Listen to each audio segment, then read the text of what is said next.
Good afternoon. Welcome. Welcome to Asia Society Hong Kong Center. I see some new faces, so I will do a quick introduction of myself. I am S. Alice Mong, President of Asia Society Hong Kong Center, and it's my great pleasure to welcome all of you here this afternoon for a really exciting and interesting program, a program that is quite relevant in today with all of the uncertainties around the world. Today we're going to talk about something positive. It's something that we all can do something about. And I think today is about connections, connecting Kyushu and Okinawa to Hong Kong. And we're going to talk about building sustainable societies, which is something that needs to be talked about. And we are really excited that Asia Society Hong Kong can have the opportunity to co-host, co-organize today's program. We're going to hear from great speakers about sustainability, and it's a topic I know all of you are very familiar with and obviously interested in. Today we're going to learn about lessons from Kyushu and Hong Kong about sustainable tourism, trade and investment in sustainable enterprises. And today's program, I think, is part of, it's kind of part of our it was about a year ago, Asia Society Japan and Asia Society Hong Kong collaborated on a two-day symposium in Tokyo. It was last year, was our season of Japan, and we really had a wonderful collaboration with our Japan Society, Japan Center, and delegation was led by our Asia Society Hong Kong trustee, Rona Chow, and one of the leading participants, I don't see Ronald Chen here, but Ronald, who will later on be part of the panel, was part of that delegation. So this is part of Asia Society's mission, is really to build on understanding of Asia and Asia today. And we're really, really excited that today's program can happen. And it's months of organizing, and so I want to really thank sincerely our co-organizer, Mr. Shun Fuji-san, thank you, and Mr. Yoshiki Fujimori-san, thank you for both of you for bringing this idea to us a few months ago, and really for your wonderful effort in organizing this program and securing all the support.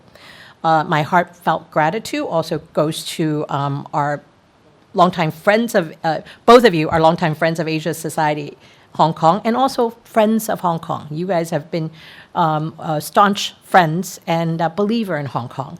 And I think Hong Kong is really, yes, we have issues like anything anywhere else, but I think we need to be looking outward. And I think today's program is part of that connection. And to see all of you today, I'm really, really delighted to have all of you here because it's about, I think I was talking to some of you earlier about, I think there's something about an election or two. I understand there was an election recently in Japan, and I think in about a week there will be another interesting election somewhere in North America. And with all these uncertainties around, around the world, and with these political developments, it really contribute to a lot of uncertainty. But this afternoon's program, we're going to talk about building bridges. Really, it's very important more than ever that we talk about building bridges and not blowing the bridges up. So that's why I'm very delighted that all of you can be here. And I want to again convey my gratitude to Fuji-san and Fujimori-san for bringing about today's program. I want to quote Asia Society, for those of you who still read the newspaper, Asia Society President Dr. Kyung-Hwa Kang wrote an editorial in today's SCMP editorial. She, quote, "Small investments now will pay huge dividends over time." And that is another reason I think a program like this is very important. I also want to acknowledge our knowledge partners, sponsors for their generous support, and an incredible lineup of speakers, and of course, also our staff, dedicated staff at Asia Society, led by our COO, Virginia, and who knows a thing or two about Japan. I think she is a lover of Japan, like many of us, in terms of traveling, having been there many times with her family. And also, I want to especially thank the Consul General of Japan in Hong Kong for their incredible collaboration and support of Asia Society over the years. And I want to especially thank Ambassador Nishiumi-san. Thank you. And now I would love to invite Ambassador Shigehiro Nishiumi, Deputy Consul General of Japan in Hong Kong, to make some opening remark and to get the symposium started. Thank you.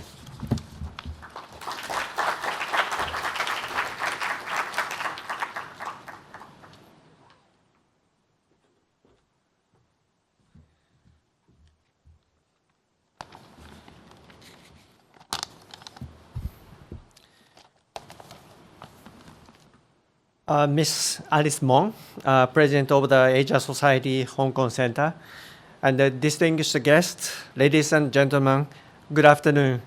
大家好, konnichiwa, ni hao. I'm Nishiumi Shigehiro, Deputy Consul General of Japan in Hong Kong. Thank you very much for inviting me to join today's event from Kyushu and Okinawa to Hong Kong. I also pay tribute to the Asia Society for hosting this event today and to all those engaged in preparation work. Hong Kong is a very extremely important partner for Japan. With regard to Japanese agriculture, forestry, and fisheries products, I would like to express my sincere gratitude for the trust placed by the people of Hong Kong, which had been Japan's largest international export market in the past 16 years. I'm delighted to see that it is so from January to August this year as well, despite the import ban from 10 Japanese prefectures for aquatic products. Hong Kong is also the third largest Japanese sake export destination in the world. Now many Hong Kong people are also visiting Japan, and the number of tourists has increased by about 20% this year, surpassing the 2019 record of 2.3 million people. And a new record is expected to be set next year. Expected to be set this year. And next year, an Osaka Kansai Expo, as you may know, will be held from April to October. So I think, or I expect that even more Hong Kong people will visit Japan. Also, there are about 1,400 Japanese companies operating in Hong Kong, accounting for the largest number of foreign companies in the city. And they have an indispensable relationship as business partners. The fondness and the trust of Hong Kong people towards Japan is a sort of asset and the basis for the close economic relationship and the deep personal exchanges between us. I would also like to pay tribute to Hong Kong's excellence in the world. The city has been gaining momentum recently, resuming the third place in the Global Financial Centers Index and rising from 10th to 4th place in the world in the stock exchange IPO funding ranking. In the recently released Times Higher Education 2025 World University Rankings, Hong Kong continues to be the only city in the world with 5 universities in the top 100. Kyushu Okinawa regions comprises 8 prefectures with a population of over 14 million people. It accounts for over 10% of Japan's population, area, and various economic indicators. The region's production value is approximately about 51 trillion yen. It's about 2.7 trillion Hong Kong dollars, higher than Austria in Europe, which is the 27th largest economy in the world. The region is full of nature, as well as historic sites of opening up Japan to the world and industrialization of the country, including World Heritage Sites, and also traditional food, culture, and other tourism resources. The region also has a large land area, clean water, and abundant labor force.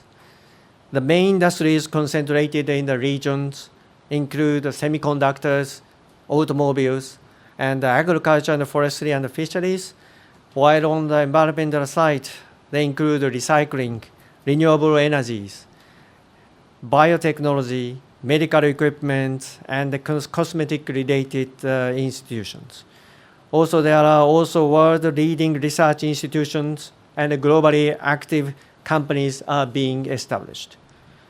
The Kyushu Okinawa regions having these characteristics, and Hong Kong, which is friendly towards Japan and has many global advantages, as I said, have strengthened the economic relations, with the Kyushu Economic Federation signing a MOU with the Hong Kong Chinese General Chamber of Commerce in 2011, and with the Hong Kong Trade Development Council, Hong Kong TDC, in 2012, respectively.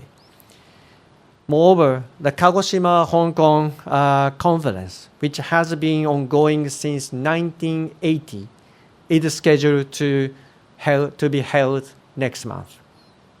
While efforts to accelerate green transformations are progressing worldwide, Kyushu regions has abundant renewable energy resources, including the largest geothermal power plant in Japan, and has been progressing to supply decarbonized and inexpensive electricity by actively introducing renewable energy, such as solar power operations.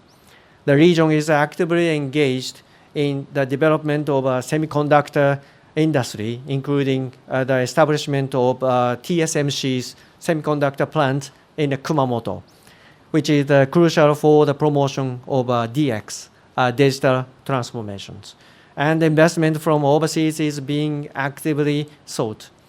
And I understand that the Fukuoka Prefecture and the Fukuoka City are working together to attract international financial institutions and to strengthen their financial functions by being designated as a special zone for financial and asset management. Today's theme is sustainability, and I hope that the Kyushu, Okinawa regions will take advantages of these strengths to develop their relationship with Hong Kong in such a manner. With regard to tourism, several municipalities or prefectures in Kyushu and Okinawa have set up their own offices in Hong Kong, and they are working very hard to further advance their relationship with the city. The number of scheduled direct flights between Hong Kong and the airports in Kyushu and the Okinawa region is ranked the highest after Tokyo and Osaka. According to a survey, more than 36% of foreign visitors to Japan is visiting the Kyushu and Okinawa regions. I hope that today's seminar will lead to further discussions on sustainable tourism. Before closing, I cannot forget to mention shochu and awamori, which are the very authentic local spirits in the regions. During the reception at the end of today's event, I heard that 12 types of shochu and awamori will be served. So just please do drop by and enjoy one of the attractions of the region here in Hong Kong. Finally, I would like to conclude my remarks by wishing that today's seminar discussions will be fruitful for both Japan and Hong Kong, and that all of your businesses will further expand following this event. I wish all of you a good health and all the best. Thank you very much.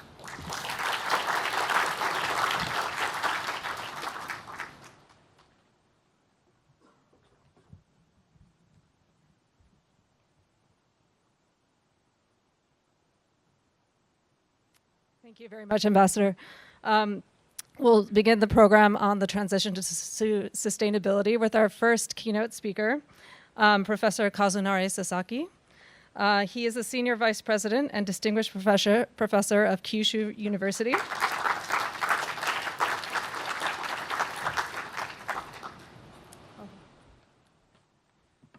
Okay.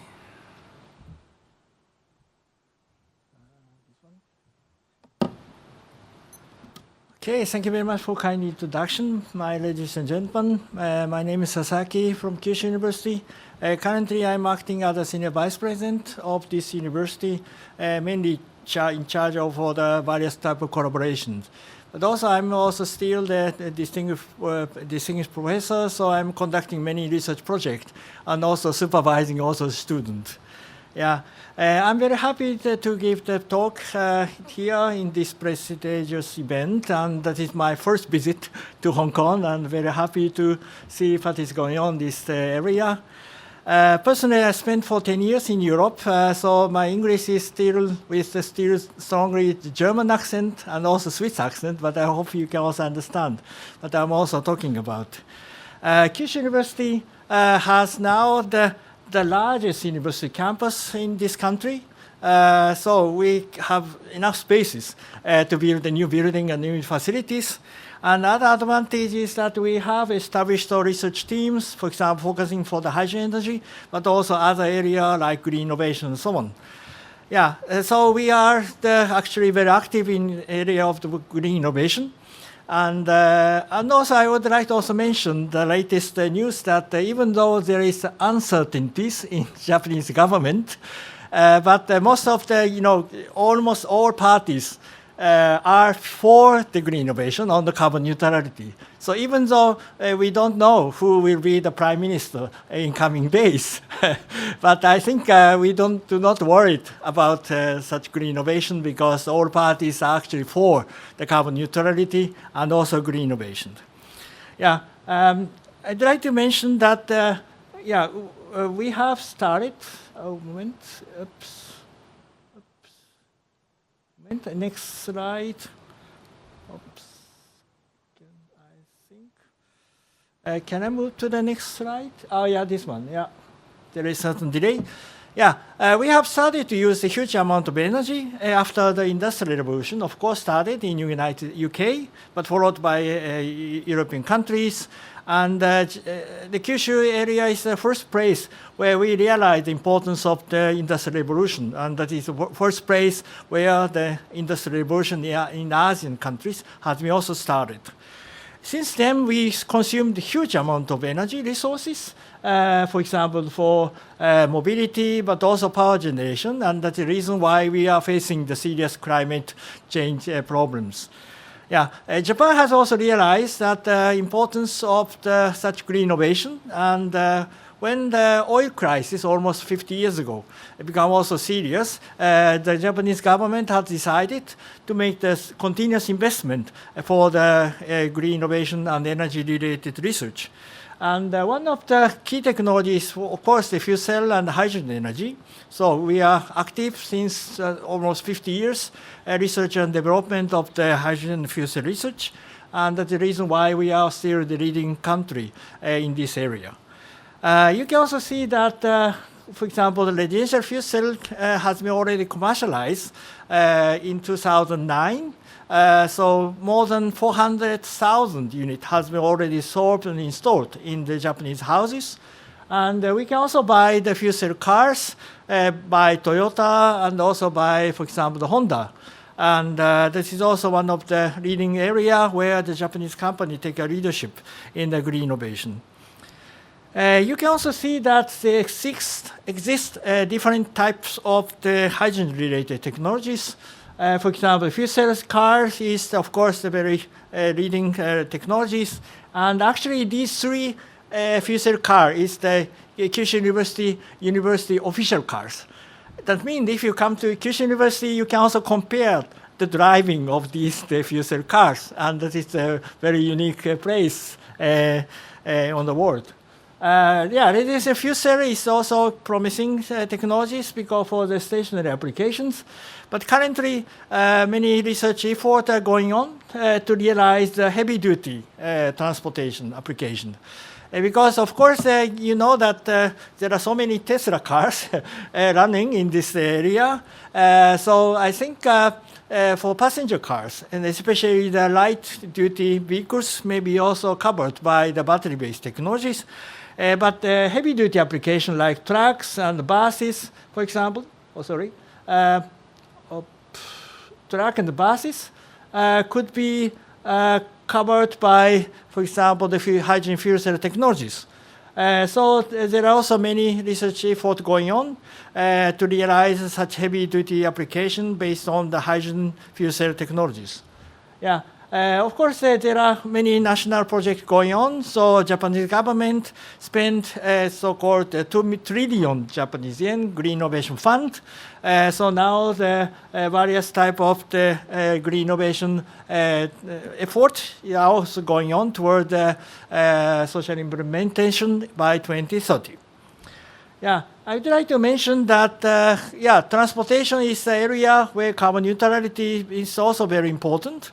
And that's the reason why, for example, such the trucks based on the hydrogen fuel cell technologies also under development in this country. But also, so for example, train is also one of the important applications.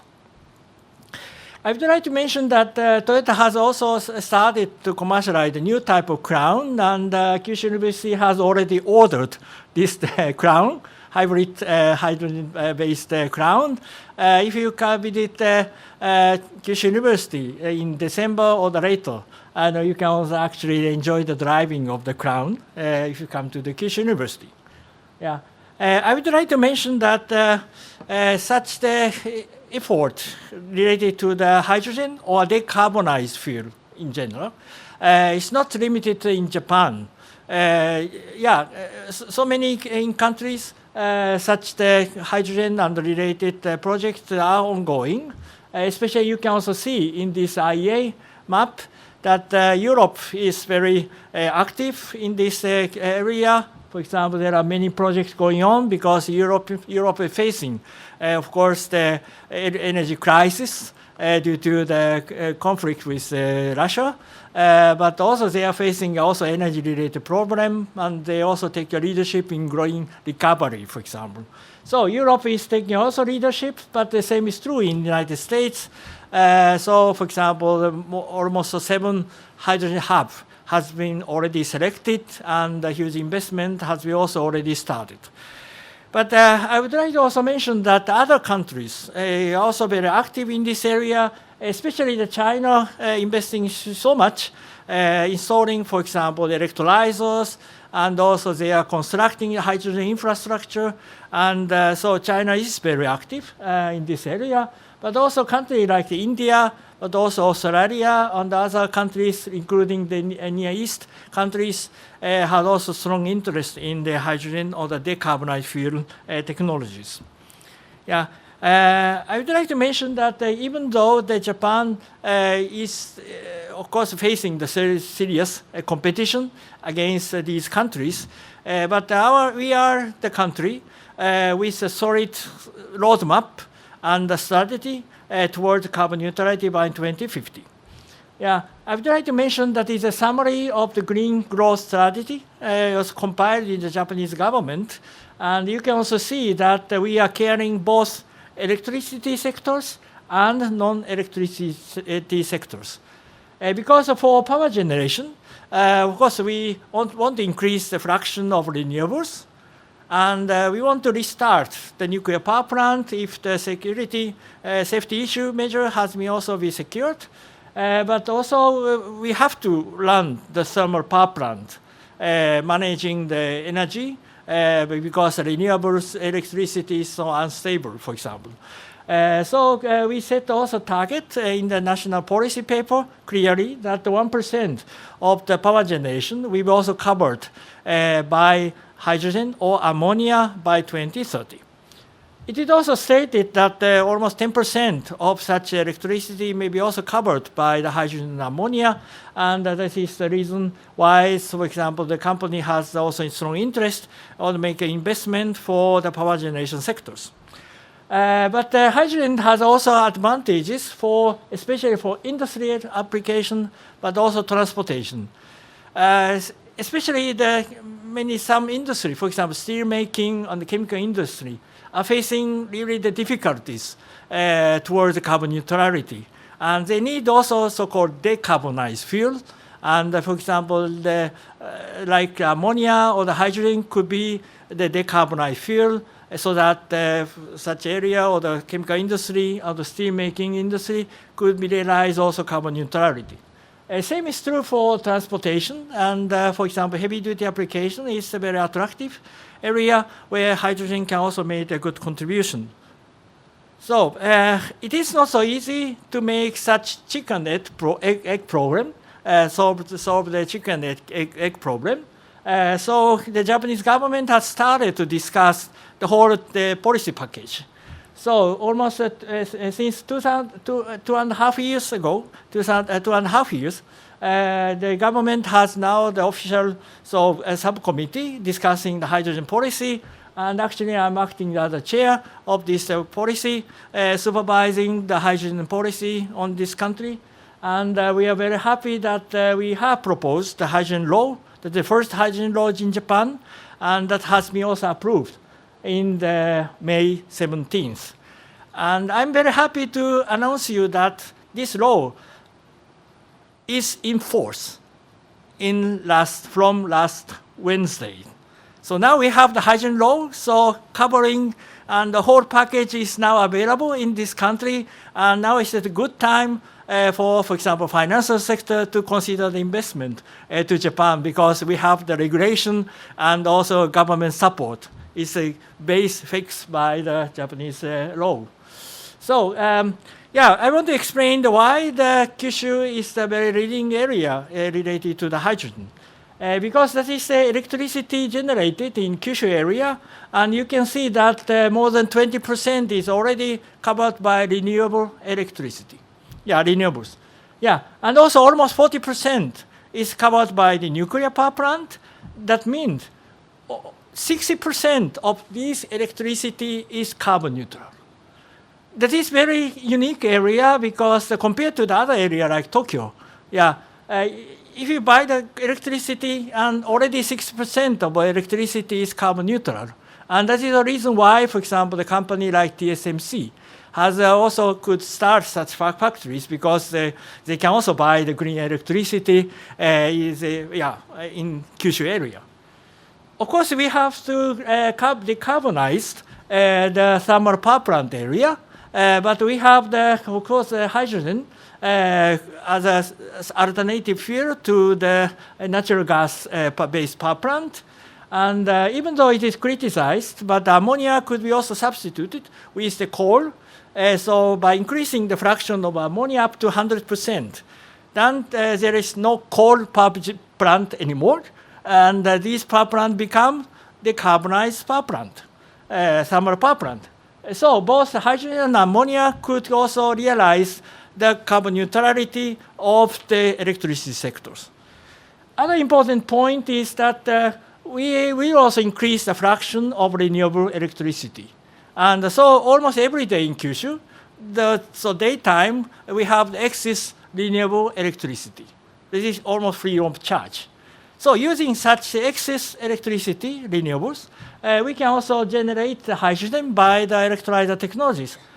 Then it means we can also obtain the renewable electricity and also renewable hydrogen, or the renewable decarbonized fuel. Yeah, that is the advantage of Kyushu, and we are actually the leading area in this country. And if you want to, for example, open the office in Kyushu or the Fukuoka, your office become also carbon neutral. And that is also one of the advantages of the Kyushu area. I would like to also emphasize that we are locating in the far west in Japan. But if you see this map, I can also emphasize that we are in the middle of the East Asian area. Not in the far west or the far east. We are really in the middle of the emerging East Asian countries, East Asia area, because we have, I need just less than 3 hours, fly from Fukuoka to Hong Kong. But we are, it takes also maybe 2 hours to Shanghai or the Taipei, Seoul, and Beijing is not far from here. And of course, we can also go easily to Tokyo. So we are actually in the best place with the, for example, the stability of energy policy. And one of the advantages is that we have almost no earthquake. So that is the Kyushu and Fukuoka area is the best place with such the stability of the business. And I hope that you can also maybe open the office.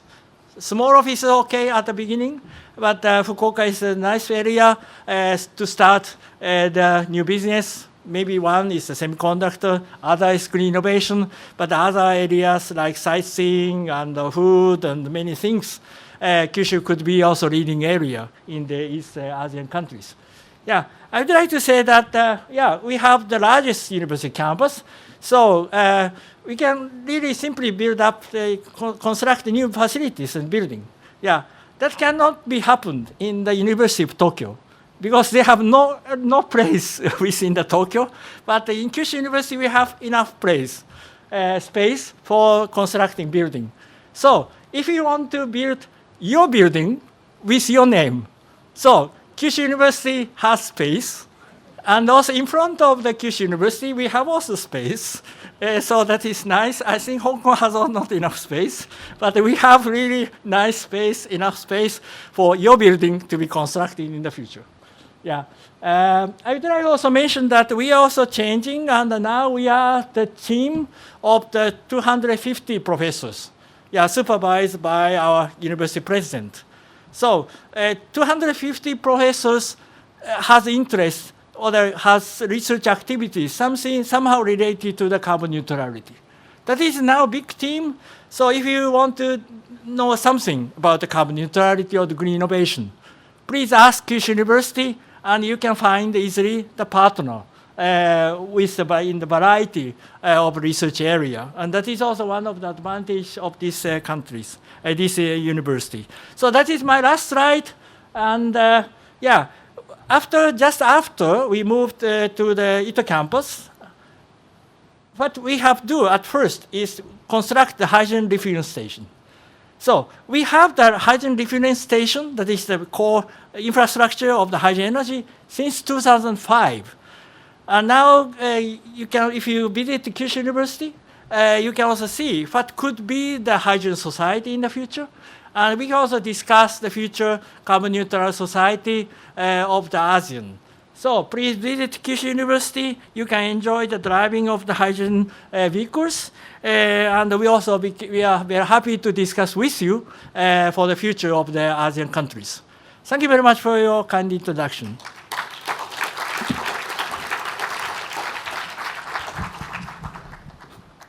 Thank you, Professor Sasaki.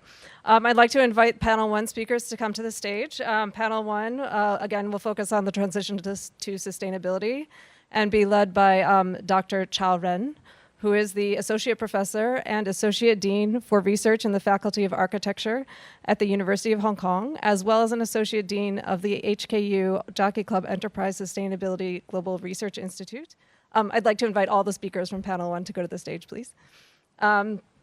The HKU Jockey Club Institute is one of our knowledge partners for this program, so we appreciate their participation and support.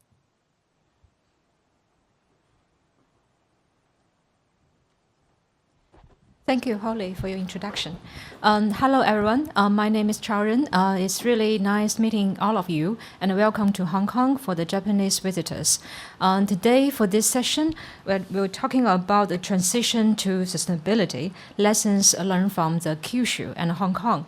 And actually, for me, I really like Fukuoka. I travel a lot in Fukuoka, like a mountain homeman, Taizaifu, Yanagawa, for this kind of lovely rivers channel city. And also I really enjoy the Fukuoka's food a lot.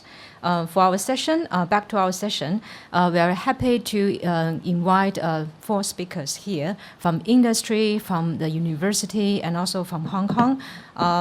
And the first speaker is Ms. Chikako Matsumoto. She is Managing Executive Officer and the Chief Sustainability Officer of the Sumitomo Matsu Trust Holdings, and also Managing Executive Officer of the Sumitomo Mitsutsu Trust Bank Limited. Sorry for my Japanese. The second speaker is from the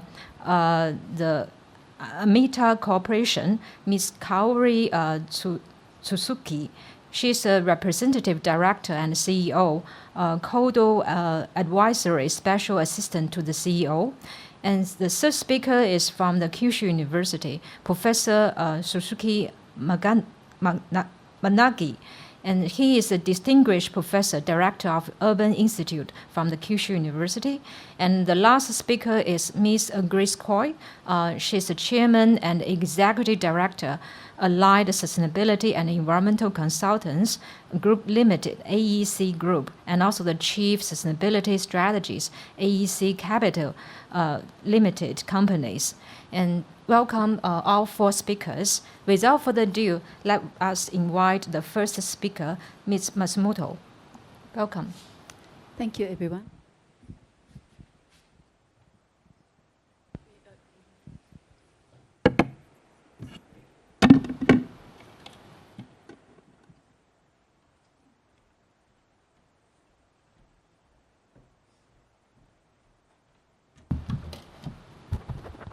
Thank you very much for the introduction, Dr. Ren.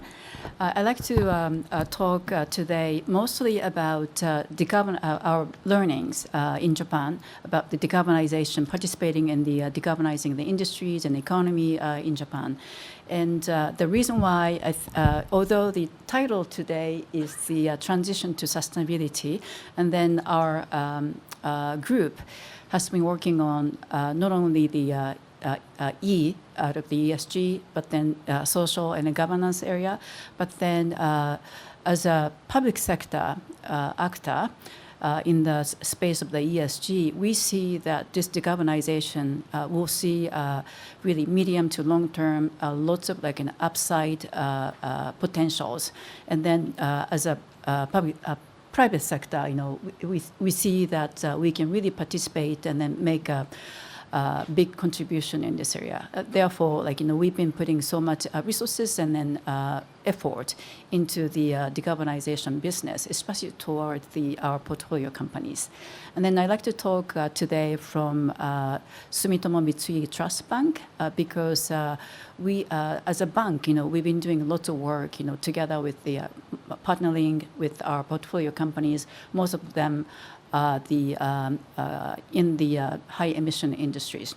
So I'd like to talk about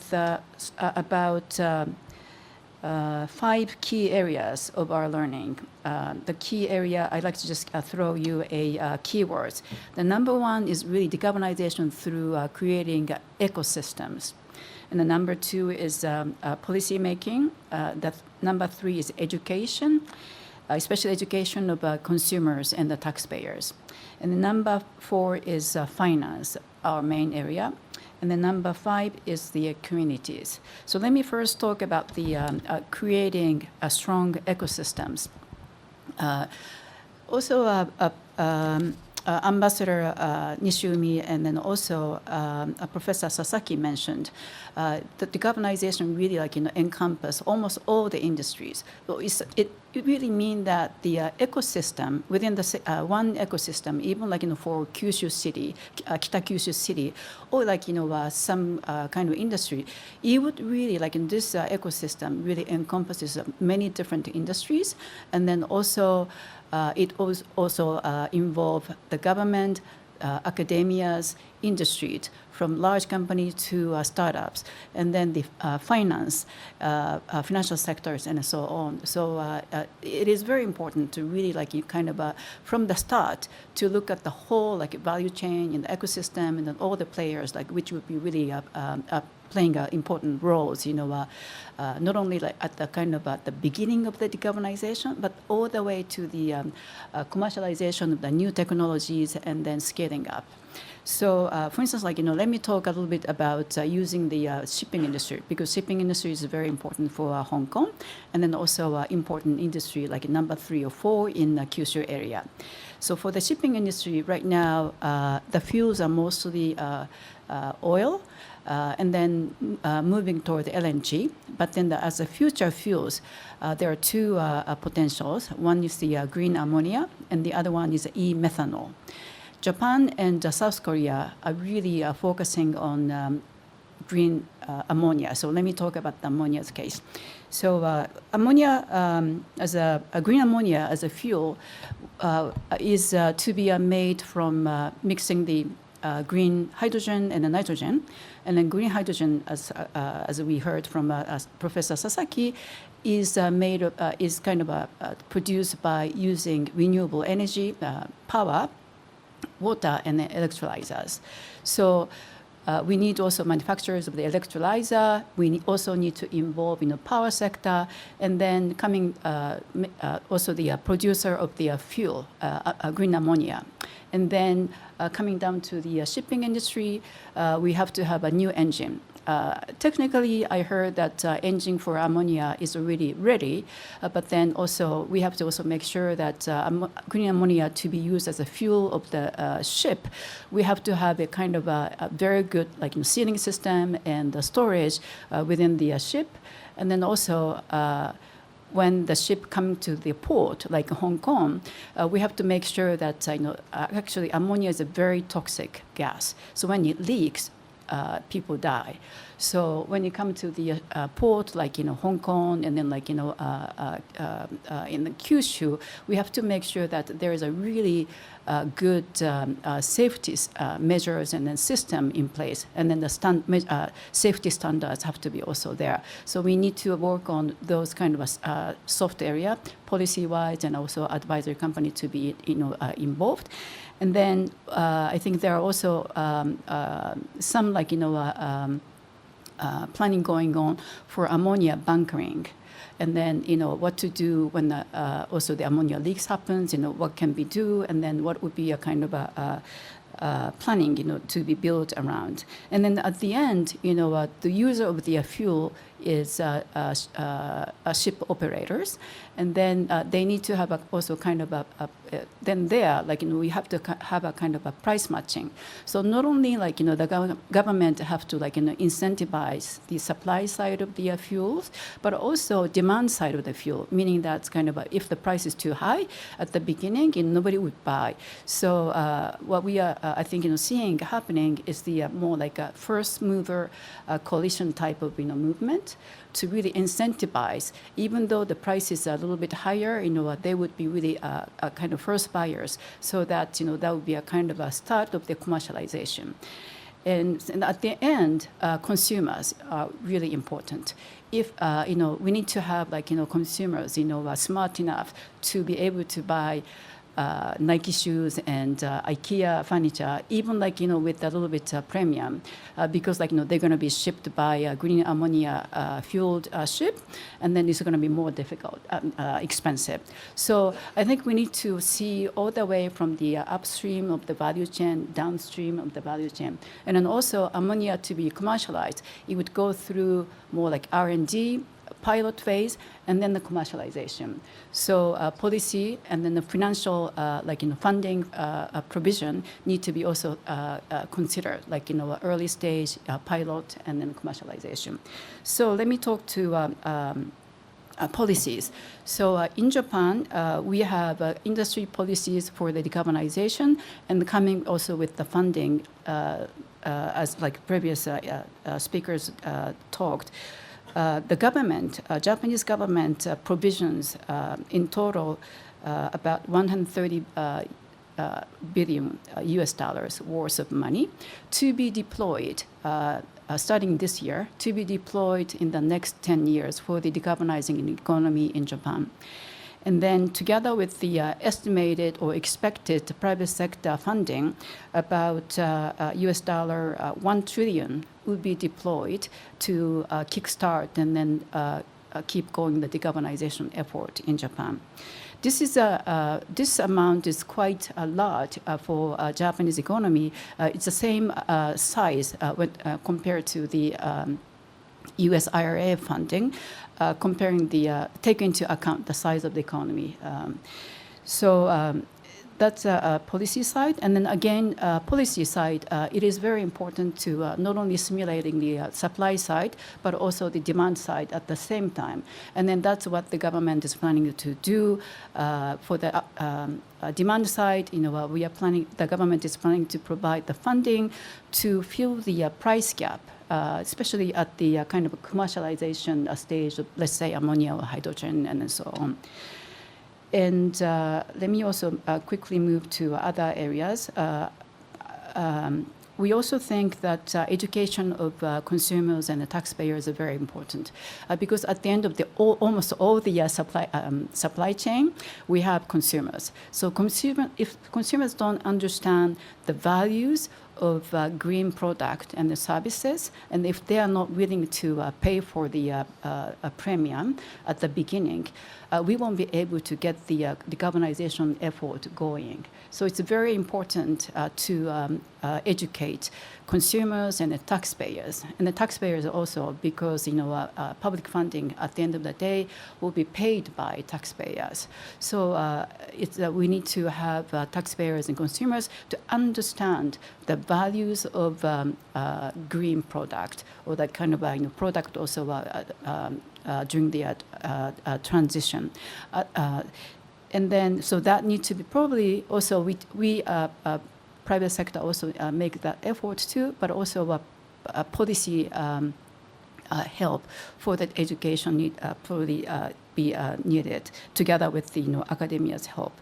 And then the next one is the finance. At the finance, we would have this kind of a huge amount of public finance to be deployed.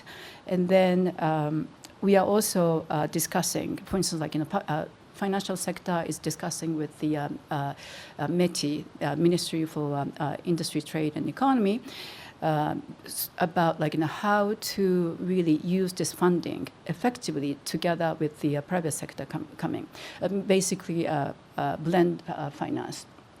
And so there are lots of also discussion right now how to really deploy public funding in the areas that private sector cannot take risk, in the areas of the risk that the private sector can really test. And then right now we are talking about the private sector, public sector funding would be used for as a concessional equity, the grant to kickstart, and then later on for private sector to come in, or at the same time.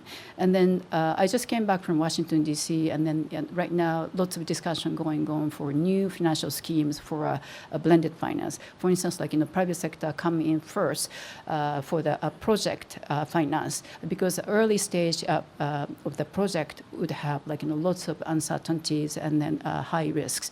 So public sector come in first, and when the projects are going on and then produce stable cash flow, and then they can exit, and then maybe prepaid and refinance by private sector.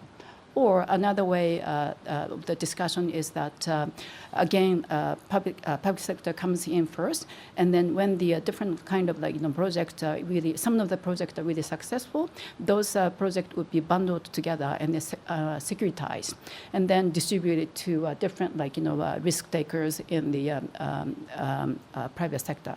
So this would be a very challenging area to do the blended finance, but they would be extremely interesting and then exciting area. Lots of financial engineering are really coming up, and then lot to do for financial sector and the public sector. And the last one is the community. Community is really sharing the prosperity with the community, meaning that we know that lots of upside potentials, down the road. But then it is very important to share with the middle income and low income household in the community, because coming back to from the U.S., lots of people were really discussing social divide, and then that lead to a political instability and then social instability. I think we have to come up with a kind of scheme to really share the prosperity with the medium and low income household, so that they feel that they are part of the decarbonization effort, and then they can also get the merit, and then support the policy, the industry, and the financial sector work together. So let me finish here. Thank you.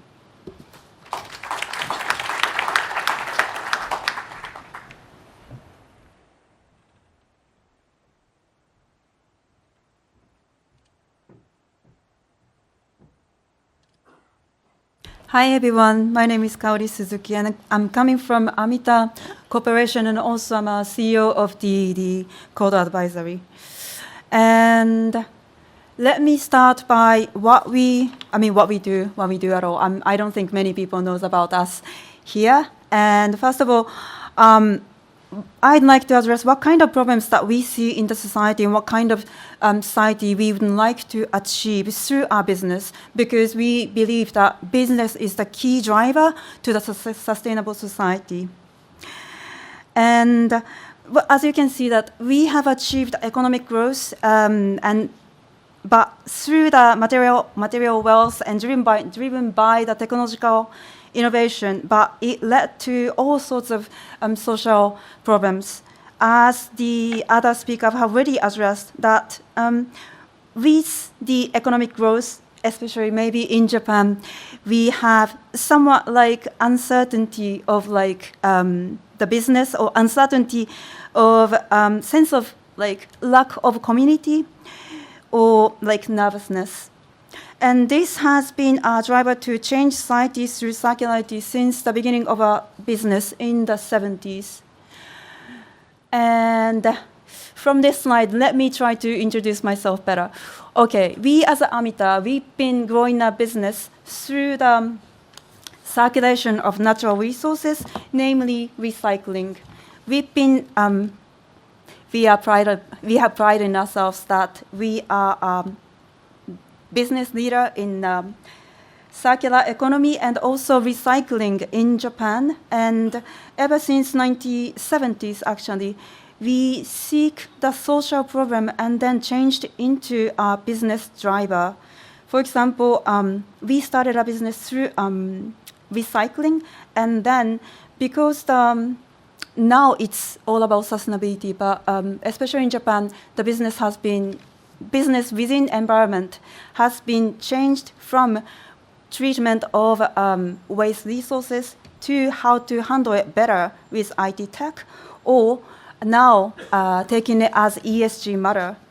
And then I am also CEO of Code Advisory, and let me try to introduce Code Advisory here. Code Advisory is a joint venture between Amita and Hong Kong-based asset management MCP. I'm sure lots of people here knows about MCP, and thank you. But without sounding like too much of my presentation, we now have a new system called Meguru Station. And Meguru Station is a solution to these social problems. Through through the community-based circular economy model, we can also solve social issues.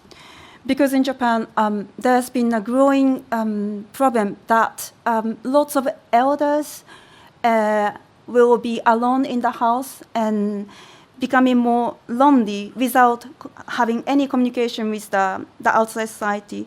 This has led to, for example, like sickening society and deterioration between like gap in the community. So this is a solution, and through at the same time solving lots of problems, social problems. But I would like to mention that this scheme is also quite echoing Ms. Matsumoto's presentation before, because it is really important that this business model is quite strongly involving many stakeholders in the society. And this is exactly what we call ecosystem, creating ecosystem society through the community base. And we have a vision that we will make 50,000 of this community within Japan by 2030 to enable access to everyone in Japan, and then better circularity. For today's theme, let me introduce that in Kyushu, we have a very successful 2 locations in Fukuoka. One is called in Tachiarai, very small city in Fukuoka Prefecture, but we have 4 locations involving stakeholders in the region, including the town's governance and all the community members. And now we are expanding this model starting from this year in Malaysia, outside Japan, and we are very proud that we have successfully engaged with a local company and also local university, and they are very interested in the scheme and taking surveys on what kind of effect that we can bring through this community-based waste collection center. Lastly, I would like to introduce why we can do this. Especially within Asia, I think circularity is a key to sustainability because there might be lots of area, maybe in Hong Kong as well, that there isn't enough social structure to handle the waste. And as I arrived in Hong Kong, I can see that there are lots of waste collections in the city as well, but not many people, I'm sure, don't know how it's been handled if the 100% recycle is actually secured. So we have a Japanese technology that we have successfully dealing with the industrial waste in Japan, and then applying this technology outside Japan. We've been operating a factory in Malaysia for the last 5 years, and now expanding this business model in Indonesia as well.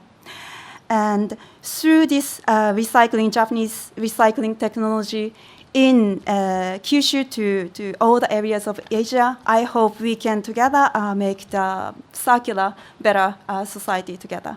Thank you.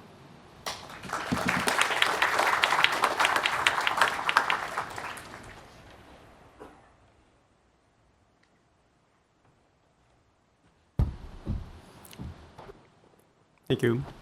I'm Shinsuke Amaragi. Can I get the slide? Yes. This one. Right.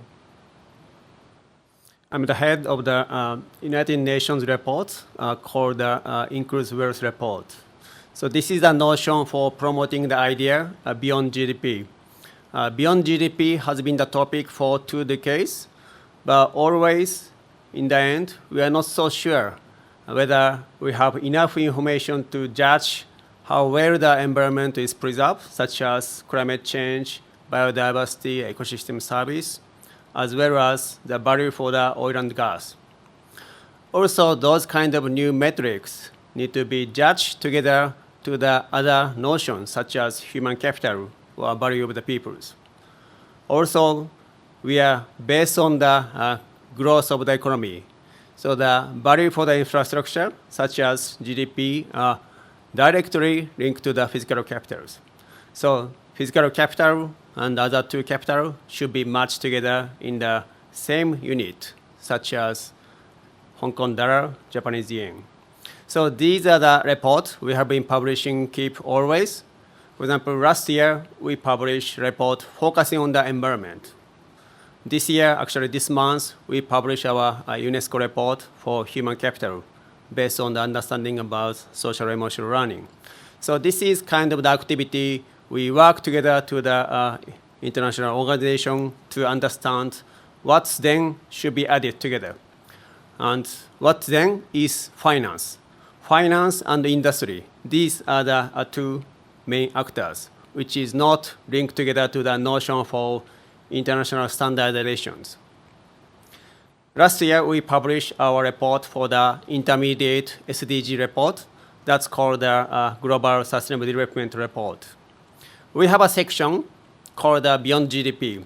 Then includes wealth of the natural capital was added together with well-beings. So well-being and includes wealth, these are now used as a keyword for beyond the GDP movement. This is good because initially we are not good enough to cover many countries. 10 years ago, we only cover 40 countries. 5 years ago, we cover 140 countries, but now we have data more than 160 countries.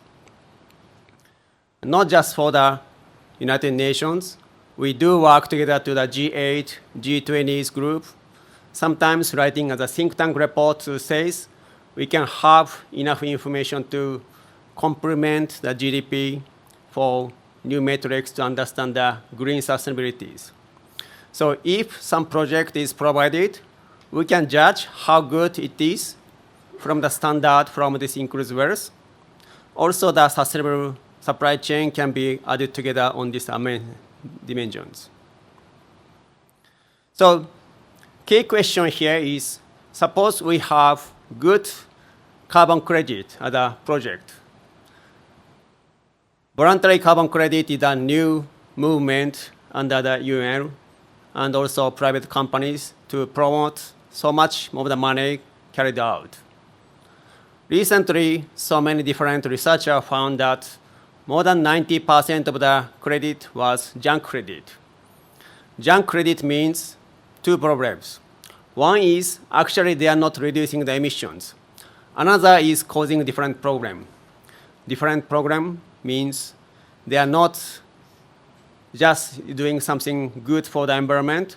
Sometimes it's damage environment from the different angle, such as air pollutions, also harming the human right. So this is the issue about the logistics. This is the issue of the problem for the supply chain. So now, if the project is carried out, we got to prove how good they are from the supply chains analysis.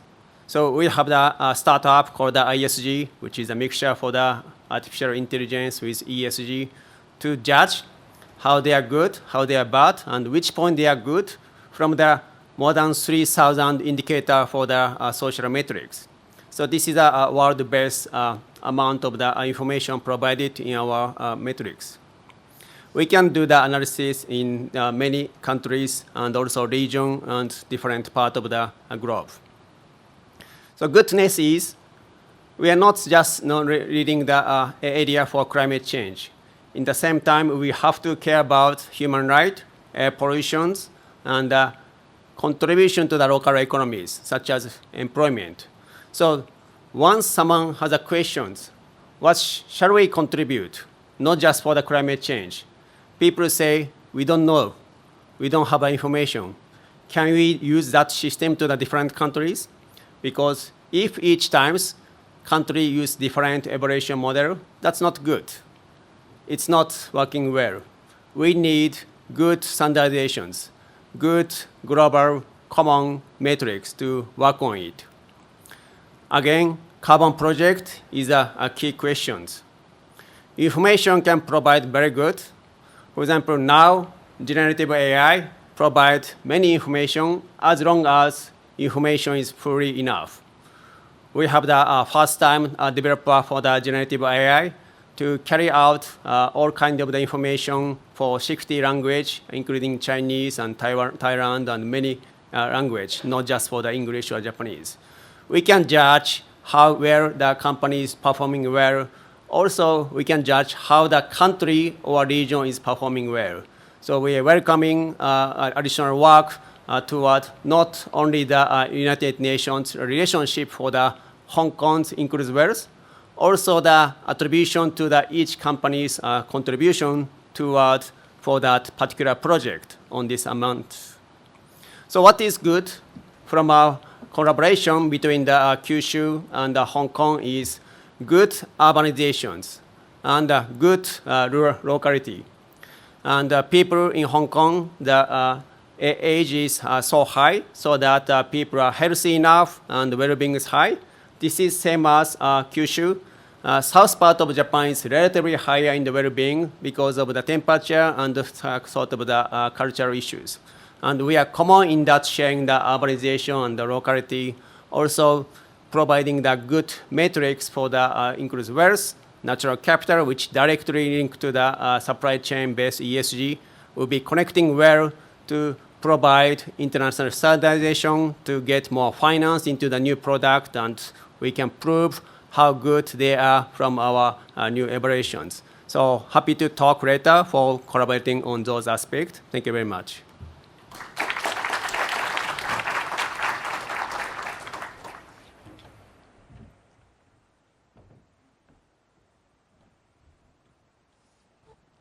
Good afternoon, everyone.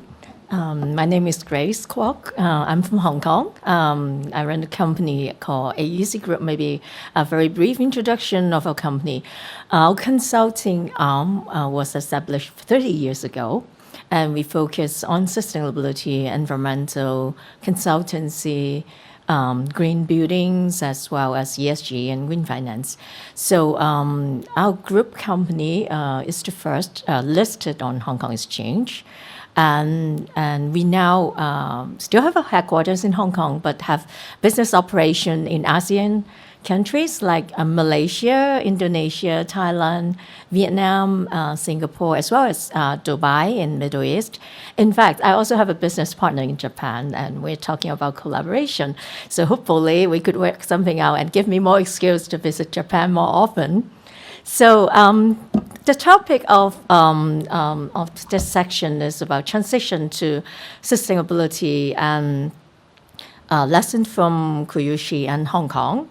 So because transition to sustainability is so broad, so let me highlight some lessons we have and also some strategies that we are using in Hong Kong.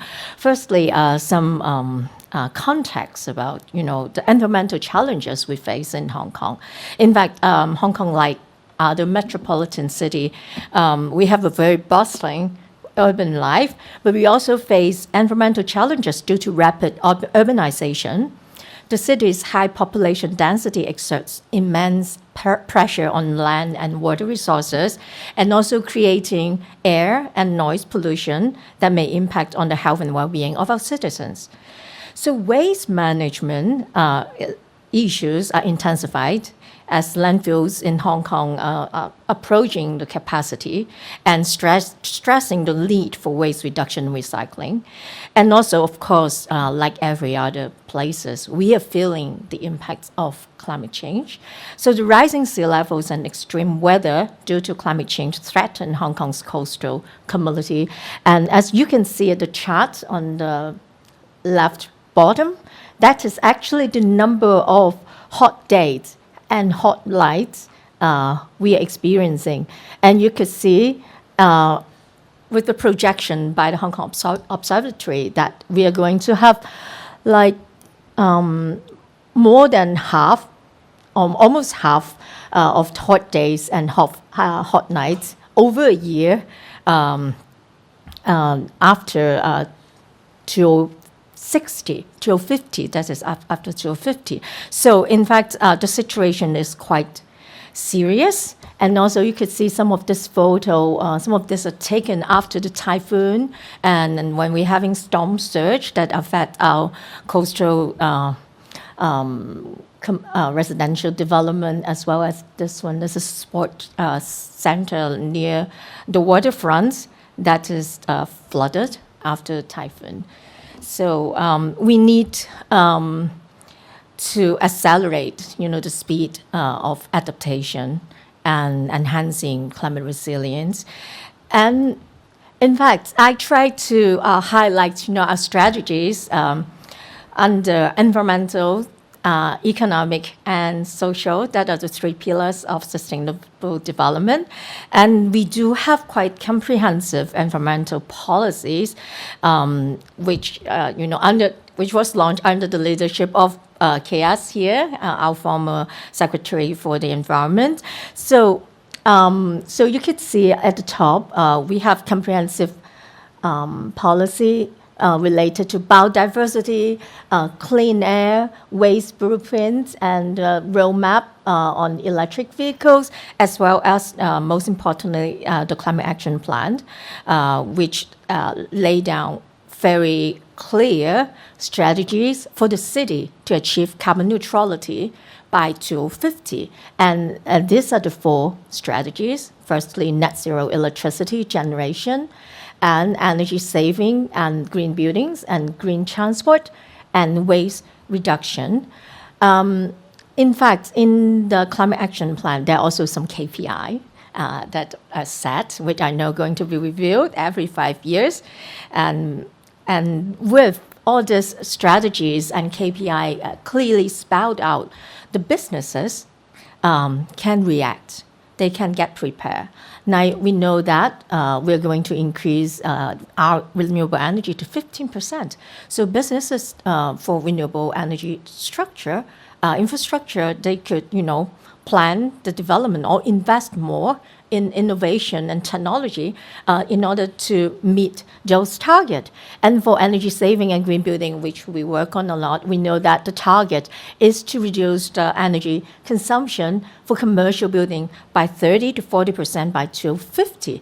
So now we are working a lot on, energy efficiency for both new and old and existing building, which represent quite a big portion of the building stock in Hong Kong, and also for green transport, in addition to a pledge to cease new registration of oil, petrol, fuel, and hybrid vehicles by 2035, we know that we're going to have more new energy like hydrogen vehicles that some company are also testing, and we have a hydrogen bus, on the road already, etc. And what about other aspects? In addition to this, sustainable urban planning is also very important for Hong Kong's environmental strategy.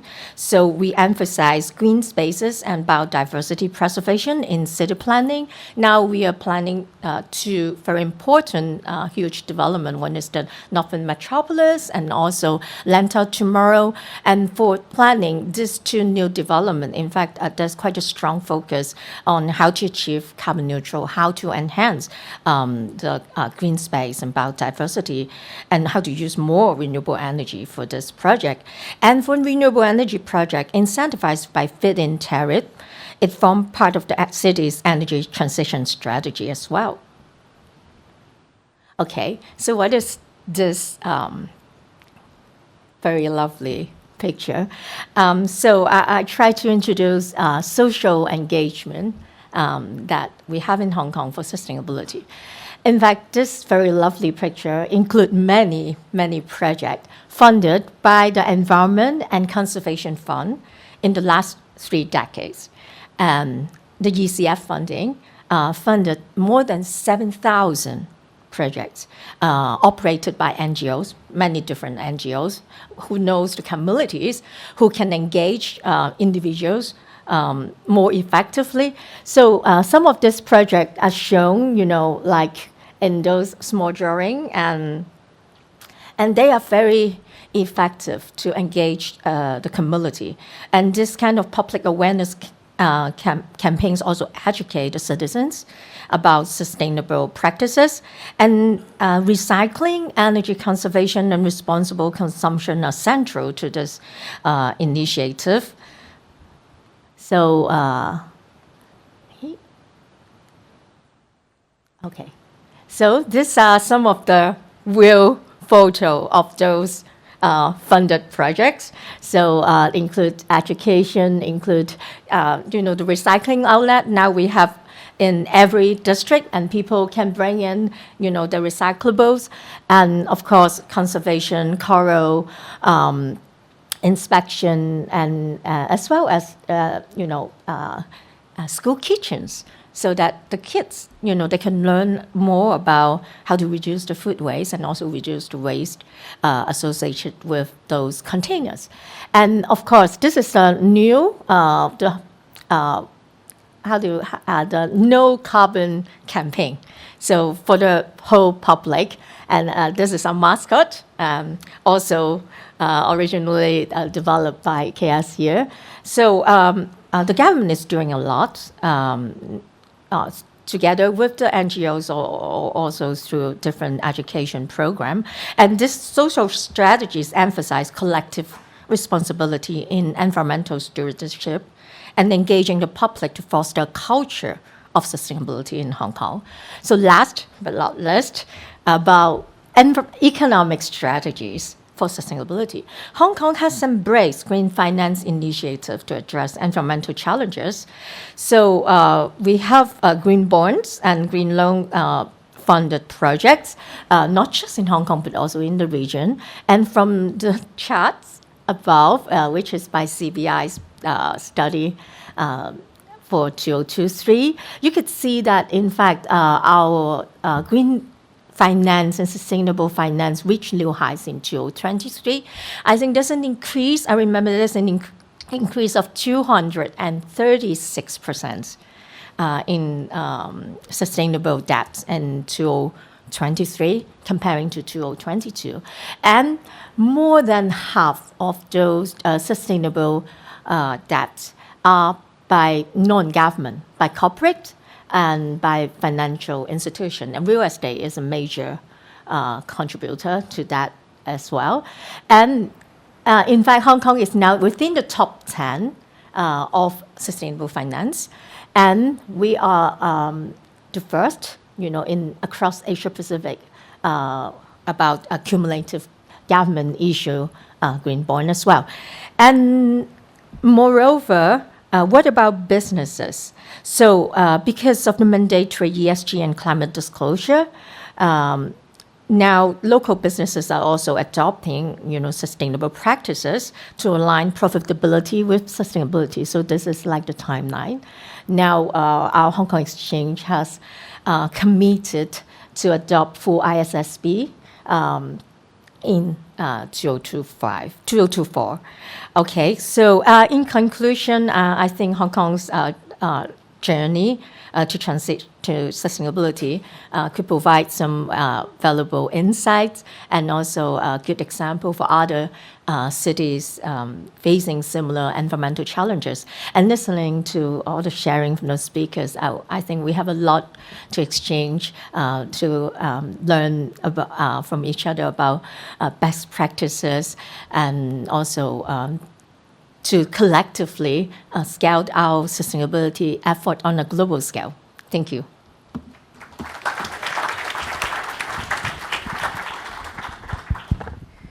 Okay. Thank you all for your informative, very interesting presentations and also sharing. Now we have this short Q&A session. Maybe let me ask a few questions first. Then we open the question to the participants for a few more questions. Okay. So all four speakers from industry, from the companies, the trust bank, and also from the academy. So in your years of working to advance such kind of sustainability, how has your thinking about this kind of transition to sustainability changed? So based on your experience, maybe you can elaborate this from your own perspective, from your own practical experience. Maybe we start from the Ms. Matsumoto first. Thank you.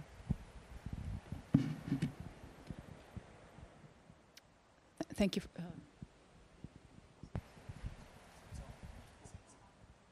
Hello. Yes.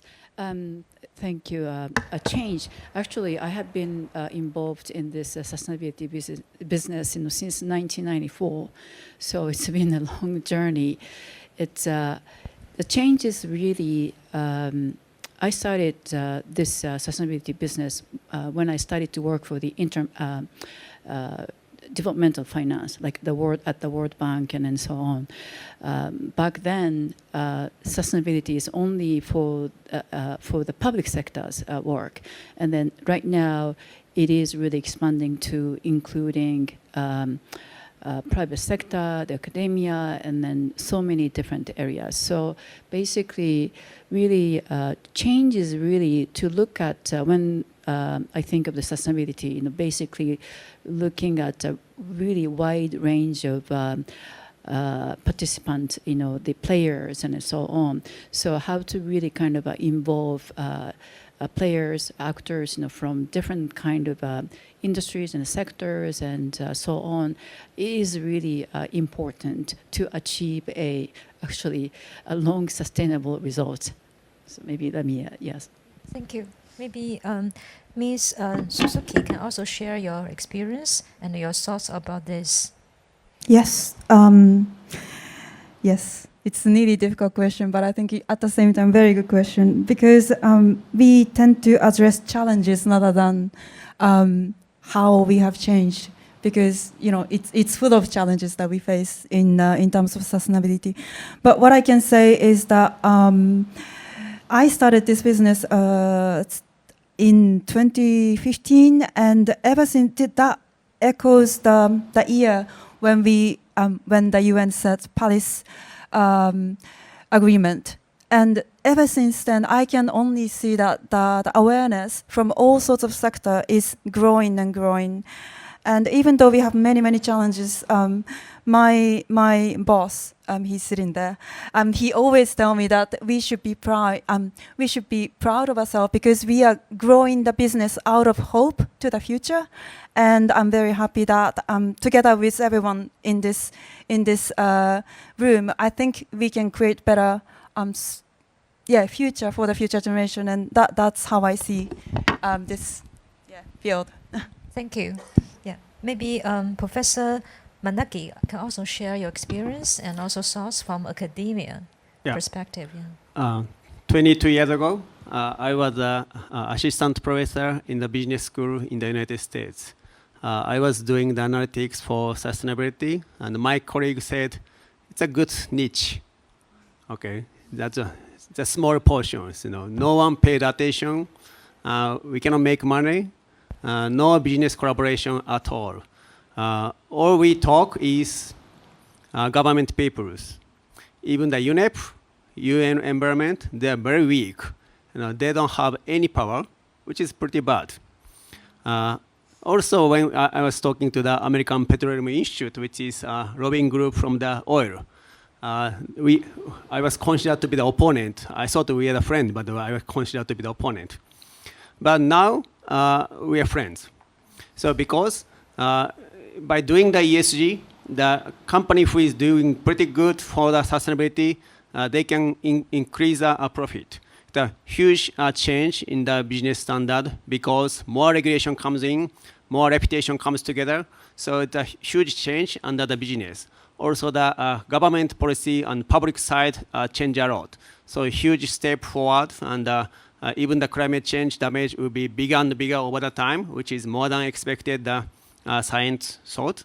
But overall, I think the change is big and moving to the better directions. Thank you. Thank you. Maybe Chris, I can also share some thoughts from Hong Kong industry perspective. Okay, thank you. So I think I do have also similar experience when I was studying, in the environmental field more than 2 decades ago in the universities. So I think in recently, especially in the last 10 years, I think in the past maybe the stronger focus on environmental sustainability, but now also social and also as well as the economic sustainabilities. So use green finance as an example.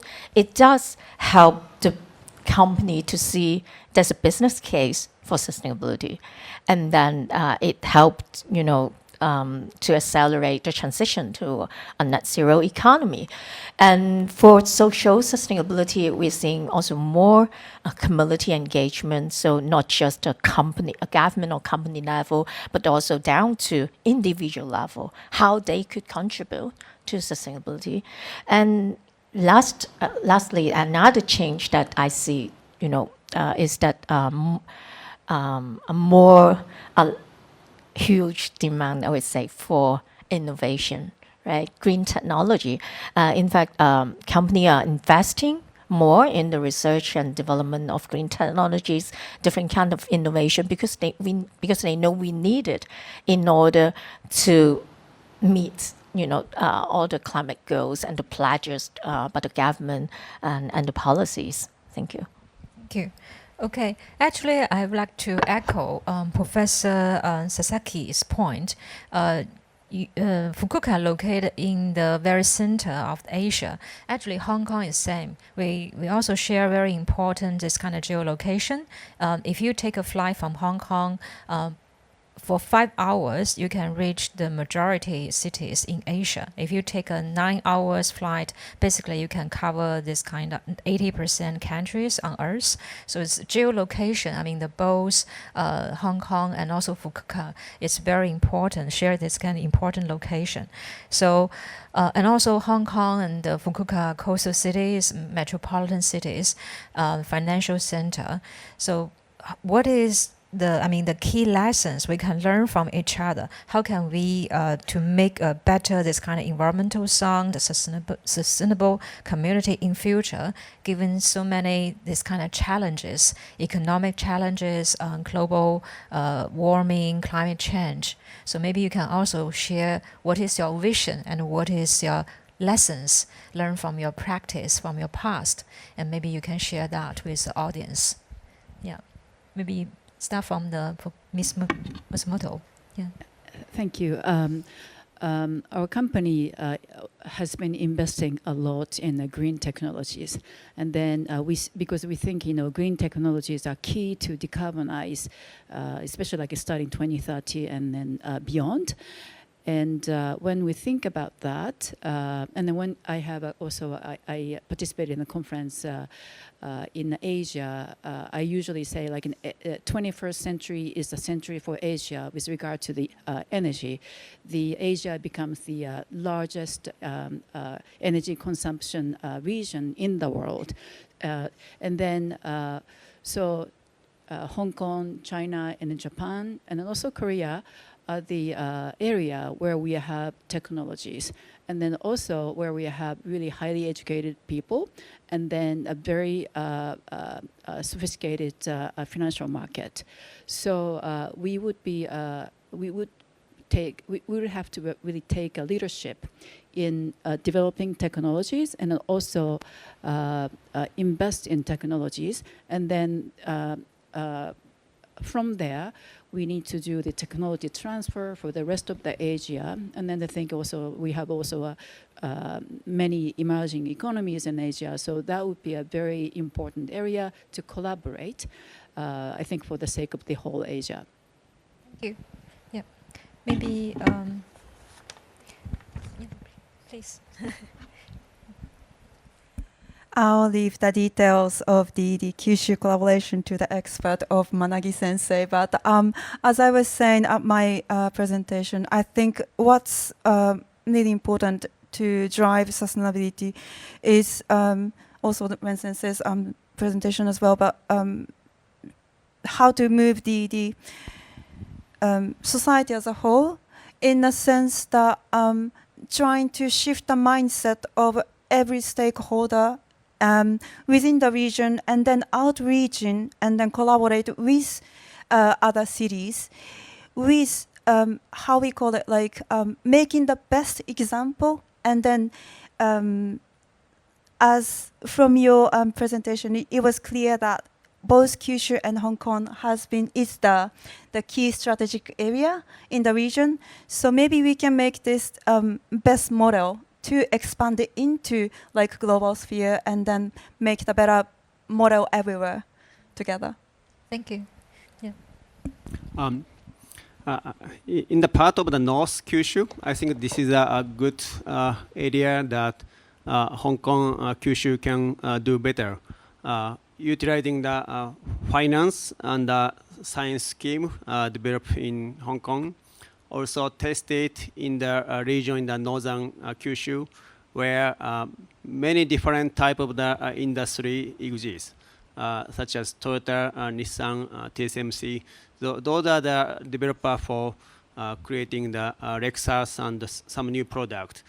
We have a good collaboration to the Taiwan and also Australia, because they expect us to do the new experiment, hiring the PhD holder for the engineering, because over there, they don't have the location. We have a good location, enough space to test a new experiment and see how it will be evaluated in the market.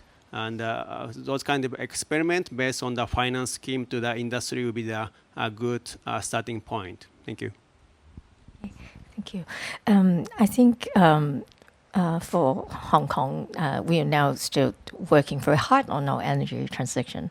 The percentage of renewable energies we have is still quite low, I would say. And while I listened to the presentation about hydrogen, a lot of hydrogen project and Kyushu, I think that's an area that we definitely could learn from you. And also for Hong Kong, in fact, one of the challenges is how to make the hydrogen generation more cost-effective, and especially with our limited land spaces. So another thing is, I think we, with our experience with the green finance area, and I think the potential collaboration and also exchange that we definitely could work on. And lastly, in addition to technology, that I totally agree that we should collaborate more, and also about mainstreaming climate adaptation and resilience, that I think every city is now also trying to speed up, the preparation for more extreme weather in the changing climate. So that's an area that I hope we could collaborate on too. Thank you. Thank you. And due to the limit time, we have to move on to the next session. Let's thanks again to all 4 speakers for their wonderful talk. Thank you so much.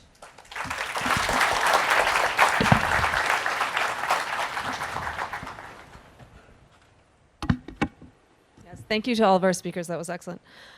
So we'll start the transition to the next panel, which is on fostering sustainable tourism. And we'll start with a keynote address from Mr. Yasutoshi Nohara, who is the director of the Okinawa Prefectural Government of Hong Kong Representative Office. Thank you.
Hi, nice to meet you, everyone. In this presentation, I'd like to introduce Okinawa's initiatives regarding tourism, which those striving to improve mutual satisfaction between travelers and inhabitants. Let me start my presentation now.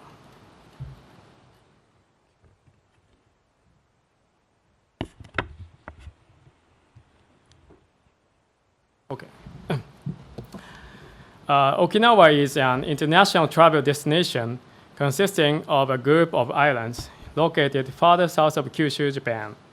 Before the COVID-19 pandemic, the prefecture, which has a population of 1.4 million, was visited by 10 million people a year overall, including visitors from both mainland Japan and overseas, and 250,000 people a year from Hong Kong.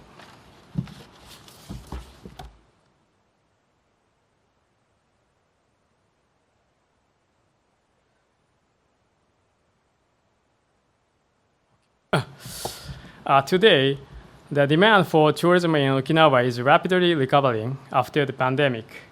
However, the people in Okinawa began to ask themselves, can we continue to do things in the same way as we did before the pandemic? While the number of visitors is increasing and their contribution to the local economy is growing, the problems that were pointed out even before the pandemic, such as traffic congestion, deterioration of the natural environment due to land reclamation and development, the increase in garbage, and the destruction of coral due to excessive use and poor etiquette are becoming more apparent. There is also a need to respond to the calls for SDGs, which are adopted by UN members in September 2015, and the realization of the decarbonized society. In response, Okinawa Prefecture and its citizens have started to promote ethical travel as a new form of tourism in Okinawa that takes people, local communities, and the natural environment into consideration. Awesome.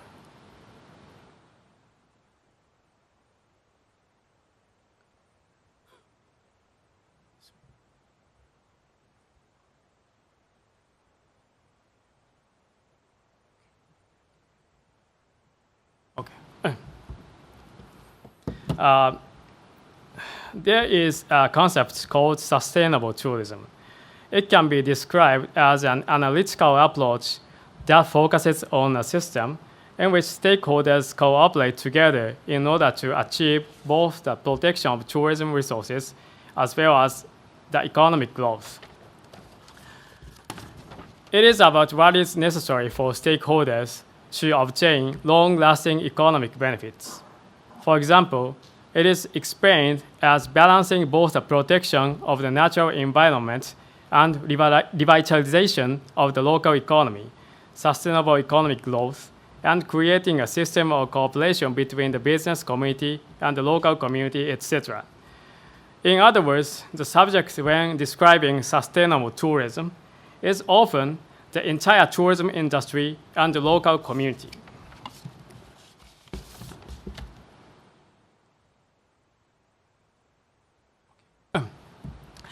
In contrast, the ethical travel promoted by Okinawa Prefecture focuses on the mindset and the behavior of the individuals.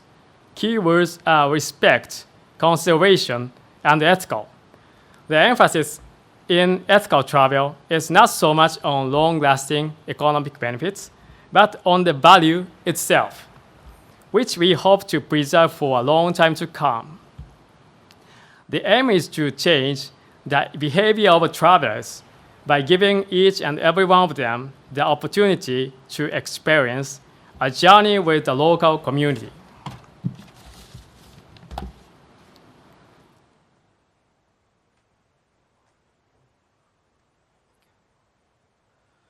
In the scheme of ethical travel, each traveler experiences a journey where they are exposed to the nature, traditional culture, industry, and challenges of local area, and spend time as if they are a member of the local community.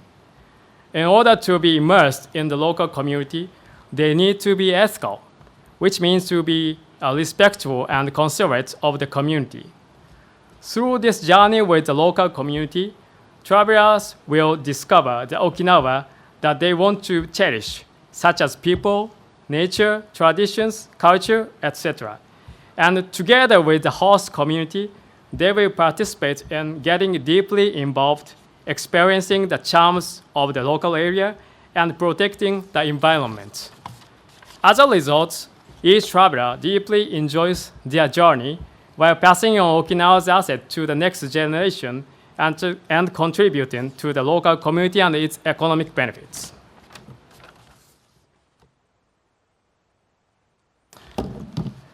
At Tourism Expo Japan 2023 Osaka Kansai, a survey was conducted on 901 people, men and women in their 10s to 60s, who visited the Okinawa booth.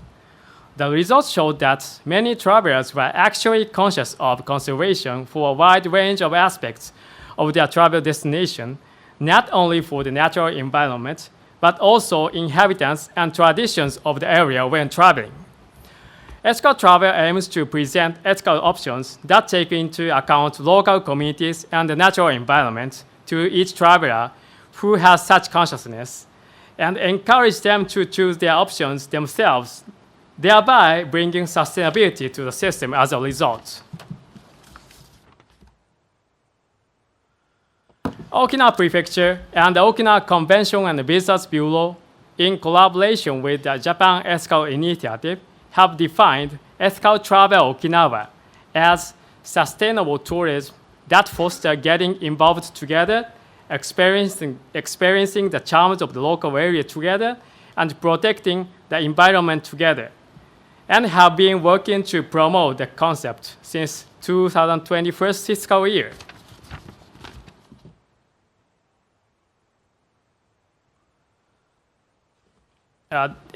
Ethical Travel Okinawa has mapped out the ethical travel content guidelines based on the advice from Japan Ethical Initiative.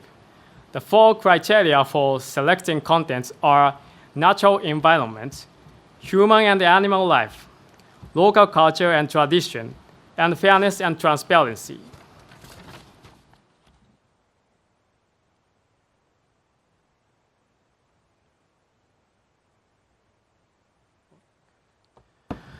This is the reception of tourism operators in Okinawa towards ethical travel Okinawa.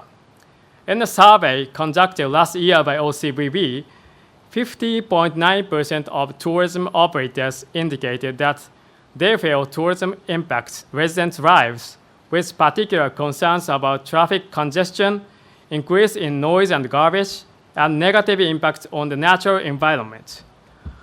When asked about the status of ethical travel initiatives among tourism operators, the most common themes that they were working on were cherishing the natural environment and cherishing fairness and transparency, in that order, with cherishing the lives of people and animals being the most common theme that the operators would like to address in the future. In addition, 47.8% of the tourism operators indicated that ethical travel is effective as a measure to promote sustainable tourism.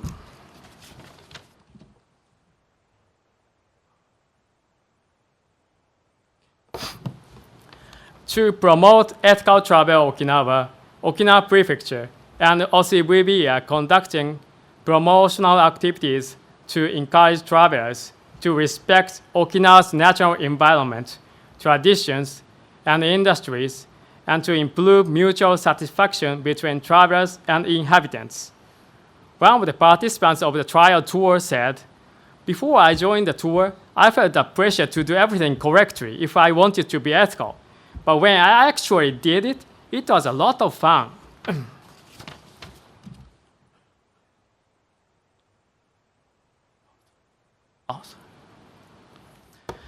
Furthermore, representative initiatives from around Okinawa are introduced on the Okinawa Tourism Information website Okinawa Story, such as Marine Debris Art and Unmanned Art Gallery, and so forth.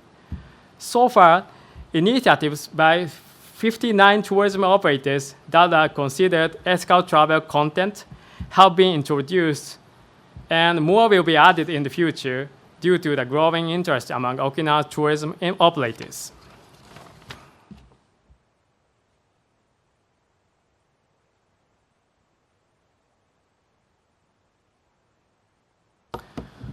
In terms of the way of promoting Okinawa as a tourist destination, we have shifted from the typical Okinawa tourism introductions of the past and exhibited at Tourism Expo Japan 2023 Osaka Kansai under the theme Ethical Travel Okinawa. At the exhibition, to encourage visitors to travel with consideration for the natural environment, a zero garbage box displaying actual debris washed ashore on Iriomote Island of Okinawa was placed at the entrance of the booth, and mini workshops where visitors could simulate taking action towards the environmental issues were also held. These initiatives were highly evaluated, and the Ethical Travel Okinawa received the UN Tourism Special Award in the Japan Tourism Awards at Tourism Expo Japan 2024. As reasons for the evaluation, the report states that the initiative aims to improve mutual satisfaction of travelers and residents of Okinawa by respecting Okinawa's natural environment, traditions, and industries, And with a steady increase in the number of participating tourism operators, the further development of the initiative is expected in the future.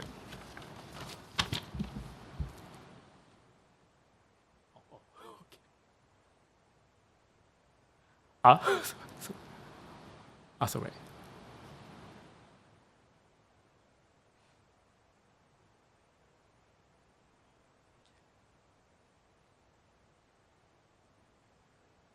Sorry.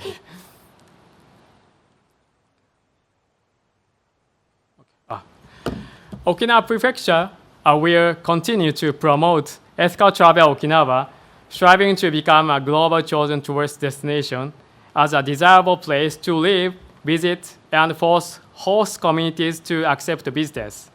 We, Okinawa Prefecture, is looking forward to meeting you again in Okinawa. Thank you very much for your kind attention today.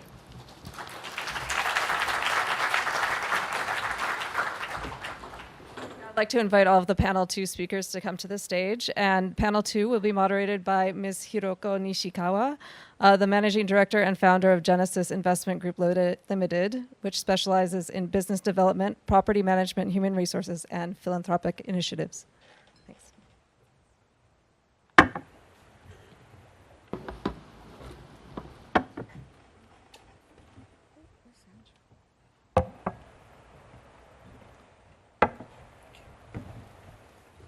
So thank you, Nohara-san, for the wonderful concept of ethical travel. And I think that can be applied to all the 3 wonderful speakers we have here for our sustainable tourism.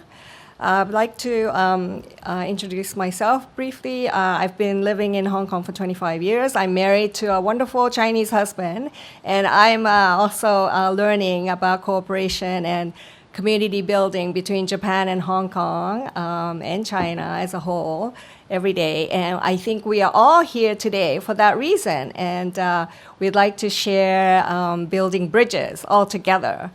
I'd like to introduce the first panelist, Paul Chan. He is a co-founder and the CEO of Walk in Hong Kong. He organizes tours and to promote localhood of each destination in Hong Kong. And then the second panelist is Mr. Ryuzo Nakaya. He is the director of Tour de Kyushu, like the Tour de France. Professional cyclists tour around 3 prefectures of Kyushu, about 100 kilometers each day, and also promotes local cultures and resources for all the visitors and the cyclists. And our third, and not the least, panelist is Andrew Mead. He is an expert in building MTR subway stations. He has done a remarkable job, as you know, that we have so many different stations all over Hong Kong and many more to come. He has experience in Dubai and Singapore, 15 years prior to being in Hong Kong for 12 years. So thank you so much for the panelists, and let's hear it for what we have to learn and engage in today.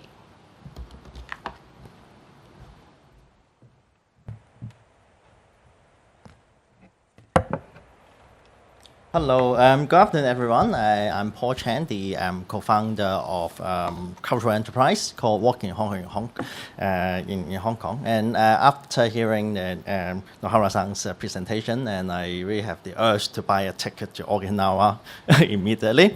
And I hope that after hearing my presentation, for those visitors from Japan, you will also have the urge to buy a spare ticket to come back to Hong Kong once again. So something about myself. Nope, it doesn't really work. Nope. Can you? Okay. So something about myself. My earlier part of my life is a bit boring. I'm trained as a lawyer and a political scientist, and eventually find that both legal and political career in Hong Kong is too boring. And my another passion is travel, and therefore after I quit the government 12 years ago, I make one of the boldest decisions in my life, that is to found this walking tour company called Walk in Hong Kong. There's a bravest decision in my life. My wife never saw this way. But anyway, so and therefore it led me to have about over 10 years of very solid experience in cultivating cultural tourism and in-depth tourism in Hong Kong. So and you know that in Hong Kong usually we put so this army nickname tour guide Apo if you're Chinese. If you're Chinese, so usually we, to make my name more friendly, we add R in front of the name, and therefore, like people tell me, the tour guide are Paul. Okay, so we are like talking about oh yes, can we skip it? Okay, so there's a catchphrase recently in Hong Kong. There's we call it in Cantonese 香港無處不旅遊, and literally translated as tourism is everywhere in Hong Kong, because the government want to promote in-depth tourism around Hong Kong, and we have a very trendy consumer pattern of like joining city walks in Hong Kong, and therefore I want to try to locate cultural resources in different community and turn them into immersive experience. But it's actually a paradox when we are talking about like in cultural tourism, because on one hand our cities hidden gems somehow nestled in different neighborhoods and districts, but and these offer a very authentic experience that the modern tourists crave. And these attractions can distinguish a city, including Hong Kong, in the global tourism landscape. But we also witness the impact of over-tourism, that the crowded neighborhoods are not just inconvenience, that they actually threaten our cultural landscapes. At the, say, in this urban setting, the heritage building, traditional business, and the cityscapes were often succumbed to unchecked tourism-oriented ventures due to due to the pressure, and besides that, we're also talking about over-tourism would cause a very heavy burden on our natural resources, our urban setting, and we believe that tourism should be a tool. We believe that tourism should be a tool. So the outcome, whether good or bad, depends on how we use it. So our challenge is to cultivate the right kind of tourism, one that respects local communities and cultural integrities. And when utilized thoughtfully, tourism actually can become a very powerful instrument for protecting and showcasing our unique cultural characteristics. So that's part of the reason. Doesn't really move. Okay, so and it's brought to our core reason why we started 12 years ago, partly because of our passion in promoting a different, more authentic, entertaining side of Hong Kong, but also we believe that it is the way to discover the charm of Hong Kong, that we are not just shopping mall or theme parks, and we have like much more to offer. And the catchword would be the localhood, that we believe that the all these resources that's somehow hidden in our community is people, stories, culture, cuisines, traditions, lifestyle, and the unique stories that each neighborhood holds. So it's very difficult to say what exactly is localhood, and therefore we decide to make a video and see if the video can be played. Let's see. Oops. Let's see if this can be played. Oh. Okay, let's see. Can. Oh. I think it's can the video played? Okay, let's skip it. Anyway, it's a very nice 1 minute video. You can Google walking in Hong Kong and you'll find the video. Anyway, okay. So that's how we position that the localhood should be the better attractions.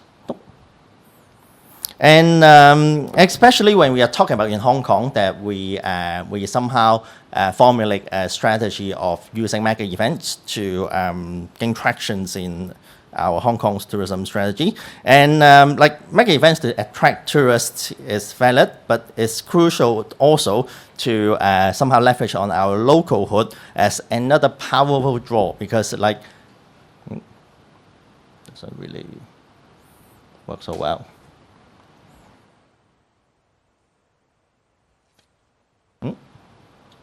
Okay, so in order to achieve more sustainable cultural and tourism, I think we should embrace these 3 steps or 3 strategies. That's the first, to discover. That's to identify what and where these hidden gems are, and we must evolve from being just a tour guide into cultural mappers and researchers.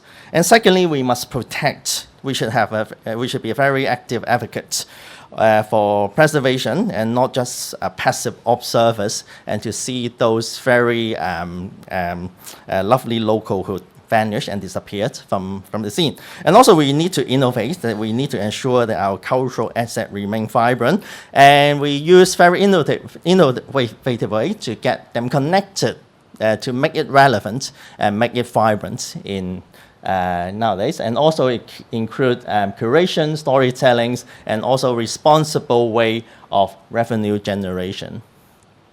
And in this venture, we need a lot of creativity to unlock the potential of these localhood. And in the past 10 years, we have been doing this. We have developed over 300 itineraries across different parts of Hong Kong, serving over 50,000 people. And we have a lot of these experiences. And our earlier part focused on the urban setting, that we think that our city, our urban setting is our theater, and we can turn the cityscapes into these very innovative and interesting experience, including there's a singing parlor in Kowloon, and you can sing karaoke. Like it started in the 70s. And this is the filming site of the iconic movie called the Infernal Affairs, and it's in Sham Shui Po, and you can mimic Andy Lau and Tony Leung. It doesn't. Okay, so our graveyard, our cemetery, and also a lot of sites that's actually very local, but it serves as a very good venue for storytelling. Okay, and this is the letterpress workshop, where you can see the master will show you the do a demonstration of how these traditional craftsmanship works, and also the very local shops. Okay, and the our local food culture. So we believe that unleashing the potential of these localhood can also serve as a kind of SDG goal. That one of them is about sustainable development, about the empowering the community. Yeah, and we can also make tourism more inclusive.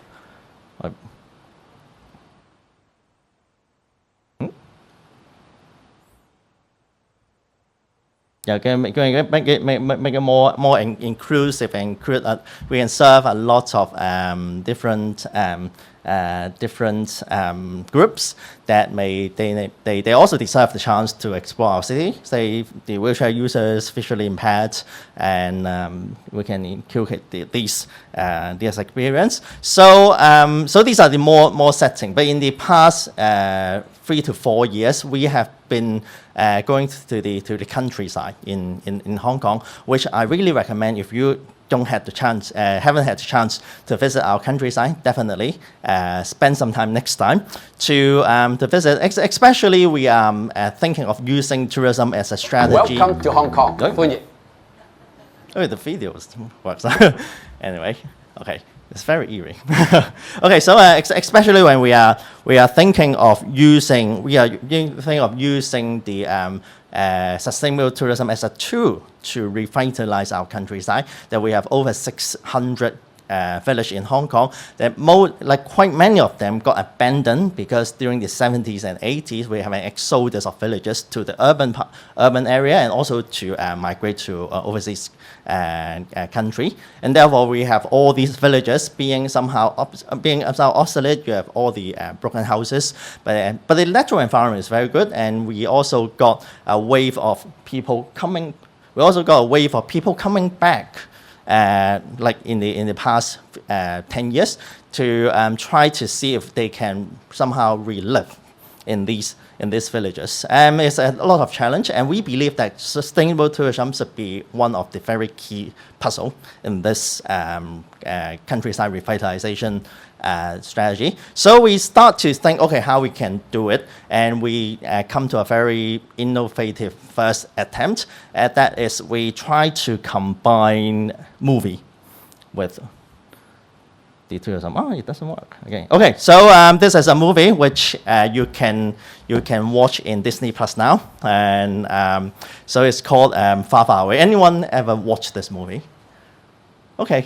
Okay. So it's a romance. It's a romance movie. It talks about an IT geek who mysteriously got 5 romance within one single year. But all these 5 ladies live in very remote places in Hong Kong.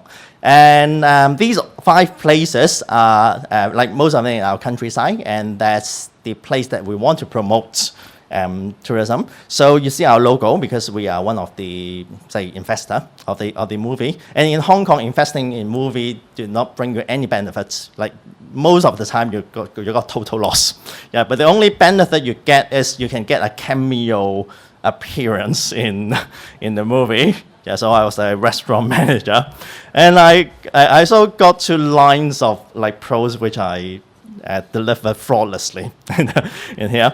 Okay, but why we want to get engaged with these movie project, because we think that movie and tourism somehow poses the best synergy, and using the movie as the means to showcase the beauty of our countryside. It can trigger curiosity, it can bring the charm and tranquility to life, and it really is very effective in bringing and triggering people's interest. So many of my friends really ask, okay, what are these countrysides? So this is one of the filming sites is in a Hakka village called Mui Chi Lam, which has been abandoned for decades and now going through very, very active revitalization efforts. So, and we use movie as the means, and then we also arrange excursion and experience to these places, and there's an overnight stay, and we even put this experience further, because when we did oral history with the villagers, we know that there's a childhood memory of those of the villagers that the local officer during that time in the 70s, 70s and 80s, they were actually brought the movie projector and the movie films to the different village and make these outdoor screening. And as the movie was filmed in these far away villages, so you think it's a very beautiful thing to bring the movie screening to the village. So and by overcoming a range of obstacles, we make it happen, and that's the situation of the night. And I was there, and the atmosphere was magical, that the moonlight illuminated the sky as the villagers gather for an evening filled with laughter when they saw their village on screen. And it's a very heartwarming experience, and I also feel vividly the power of movie and tourism in getting people together. Because we got about 100 people here, and most of them did not really live in that village already. They live in the urban setting, but they come back at that night together with dozens of visitors who got the chance to feel the charm of the village. So to carry out this to further block this impact. So with the help of the government under the funding scheme called the Countryside Conservation Funding Scheme by the Countryside Conservation Office and led by KS like previously. And we run a 1-year pilot project in the area in the northeastern part of Hong Kong. Is in the border town called Sha-Tau-Kok and the Hakka village and nearby. So we do this project, and in 1 year time we try a lot of prototype to see how we can unlock these potential using the localhood and the resources of these villages and turn it into memorable and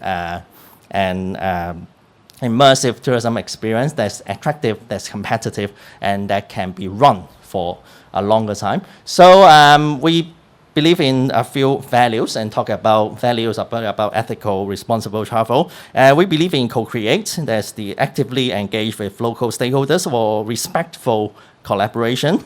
We believe in co-benefit, that's to design activities prioritizing local communities' well-being, and also about the time frame that it needs to be continuous. It needs to aim for sustainable development, and with a time span of like 3 to 5 years at least. So we aim to showcase the essence of the village while connecting urban and rural area so that people can rediscover the countryside's charm. And these build the foundation to allow us to curate exceptional experience that unlock the potential.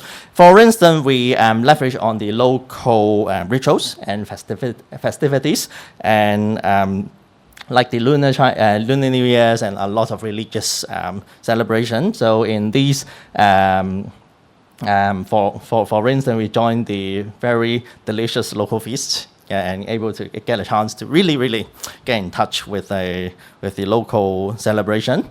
And we promote good tourism, that is to combine voluntary work with tourism visits, say cleaning the beaches or cleaning the village. So we make good use of the seasonal. We make good use of the seasonal difference in the countryside. Like for this one, we call it 4 seasonal dining. We host 4 very delicate dining experience in century-old Hakka houses in a village called Kokpo. We invite celebrity chef to join us to make 2 dishes as a innovation, and we got a very warm night and a very innovative culinary experience that blend tradition and modernity. So yeah, and we make use of the local plantation produce. For example, the coffee visits, tasting, and we have overnight eco experience for kids as well as for adults. So all these come together, and we are like hoping to build a range of these workable experience prototype so that it can build a brand for this countryside sustainable tourism. So it's the beginning stage. I have to say we started for only 1 or 2 years, and with a time span of about 5 years, we hopefully we can build a very strong brand so that everyone of you, including our guests here, if you come back here, you will get a chance to check out these experience in our countryside. So let me conclude by using the quote of the Japanese social designer Yamasuki Ryo, that instead of attracting 1 million people to visit your island once, or in your place once, let's make 10,000 people aspire to visit your place 100 times. So I think that's the vision for sustainable tourism as well, and that's what we have been trying to achieve. So we are not so that because we are in depth, interesting and attractive experience can attract people to come back to Hong Kong repeatedly. Okay, so that's the story of us, and thank you very much.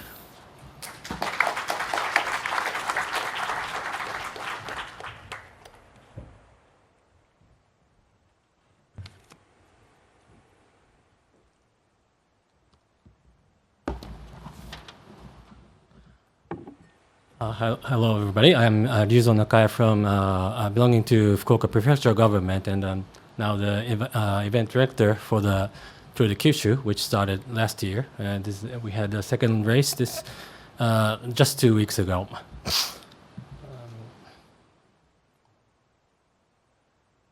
So to the Kyushu is a cycle road race, which is for the professional riders, only 100 riders from Europe, America, and Asian countries, and which is one of the UCI cycle race body, worldwide body and sanctioned race. And this map shows where we did race. The blue one is in 2023. And the red is 2024. As you see, we start some exhibition here in Kokura, and then, here, and then we did, this is the very first race we did last year, from Kitakyushu to Omuta, almost crossing all the Fukuoka Prefecture. It's about 150 kilometers. We run through in a day, about 3 to 4 hours. This and also then we run the Aso area and also Hita area. This is a 4 days race for blue, and this year we did Beppu to Hita, the red line, and Aso again, and the Munakata. And especially for the first race we had, this course is passing all the places damaged in these years. We had severe big rainfalls since 2017, and the Kitakyushu and also this mountainside and also Omuta, we all had severe damage. Maybe this is because of some warmings. And also the Aso area, in 2016, we had a big earthquake in Kumamoto. The shrines were collapsed and everything happened. And this race is the symbol of the recovering from those disasters. And next year, we're supposed to have a race in Sasebo to the west. So we're expanding the area in recent years, and in the near future, we want to, hopefully, we cover the whole Kyushu. And I hope the video works. The 90 seconds video for the highlight of this year. Great.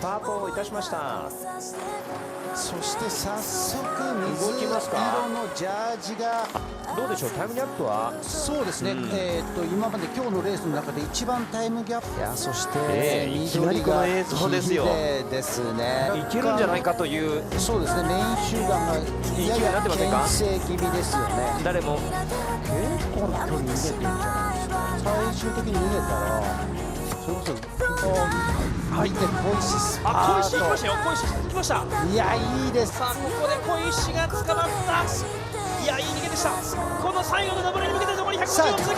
ジェニエルは先頭だ。ジェニエル先頭だ。いや、アスタマスター来ました。ジャニエルさん、スミノフ、ジャニエルがいった。こっちの左手に限界灘が見えてくるはずですね。はい。ああ、これはビクトリアだ。アシストが全力で引っ張り上げてきます。引っ張り上げました。あ、いや、ジャニエルさん、ルーカス・ネルカか、ネルカが前だ。今前がネルカがいる。ルーカス・ネルカがいる。ジャニエル前に出た。いや、しかしここはスリーノフか、スリーノフか、スリーノフか、スリーノフだ。強く強く繰り返す最高。今日も明日も。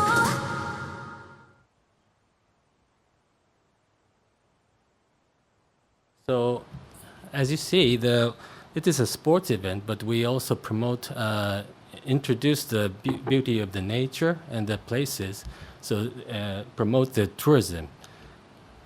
And this is a team presentation at the Kokura Castle, which is an opening ceremony. So, not only as a sports event, we make this. Outside of this area, we have many. Food, kitchen cars, and side events, and do concerts like that. So make not only just a sports event, but also a festival for everyone. And this is the starting lineup. And like this, we did the 25 laps just in front of the Kokura Castle. It's a good match of the sports and the old ancient traditional Japanese buildings. And this is the first stage one of the start of the stage one in Beppu City. APU, this is the Ritsumeikan Asia Pacific University. They have many students from outside of Japan. So it's a good match with the showing the race to the Asian area also.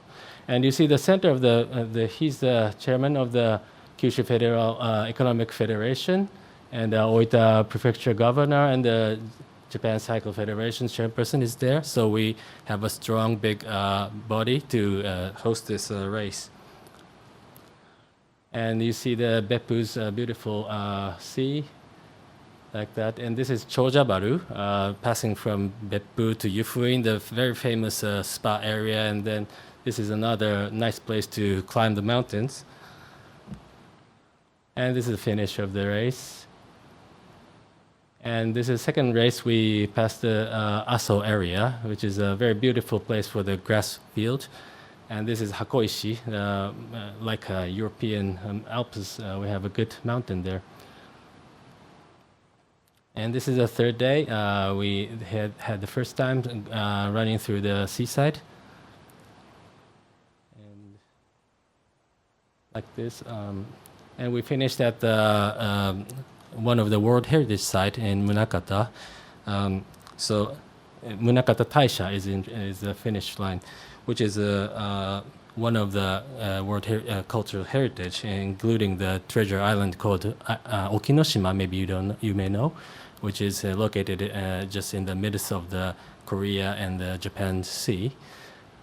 And there's this also, so race will introduce some of those areas and the cultural heritage. Like Okinoshima, the treasure island, was protected by the local fishermen for thousands of years.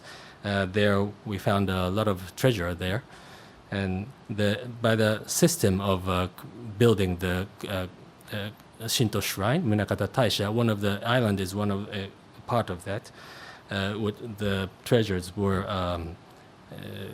kept in this in good way. So the race itself will show those not only the sports event, but also the beauty and also the culture in the region. And this is the Make Kyushu Sustainable. This is the slogan of this race. We don't want to do just a sports event, but we want to make the Kyushu sustainable. And that's why the government and the economic federations and we have collected many sponsors from all over Japan. And we do promote their efforts for sustainability, collaborating with our race, such as youth education program and the heritage keeping conservation program like that. And also we also use the hydrogen energy cars and the local water supplies in the walking events. And we do DX with the corporates. And also we did a donation by the paid suspectors. Some of the part of the revenue we donated to the damaged area in Fukuoka and Oita and Kumamoto. So this is why we have the race as Kyushu's big project, and how we want to contribute to the sustainability. Thank you very much.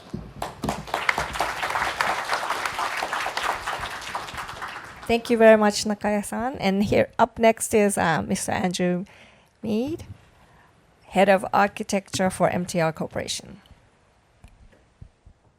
Good afternoon, everyone. It's a real pleasure to be here, and thank you to the Asia Society. I always love coming to this building. I think, hands down, it's the best piece of architecture in this city, and we've got some great buildings here, so it's always lovely to be here.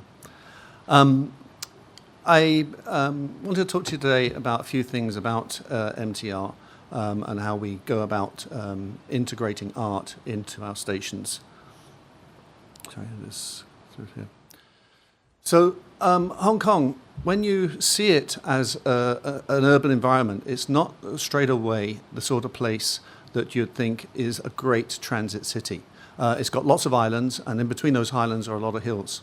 It's only when you start to overlay the actual layout of the metro lines themselves, you actually start to see what is actually happening. We have a series of linear cities here, very high density linear cities where people live in a very compact area, and that's why I call it a transit-orientated city, not just the transit-orientated developments that we have through here.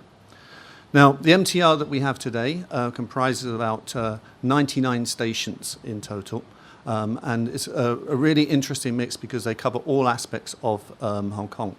The thing is that the map that we present to you is not a geographical map. And if you start to see what the actual map works on, if I can just switch on to the next slide.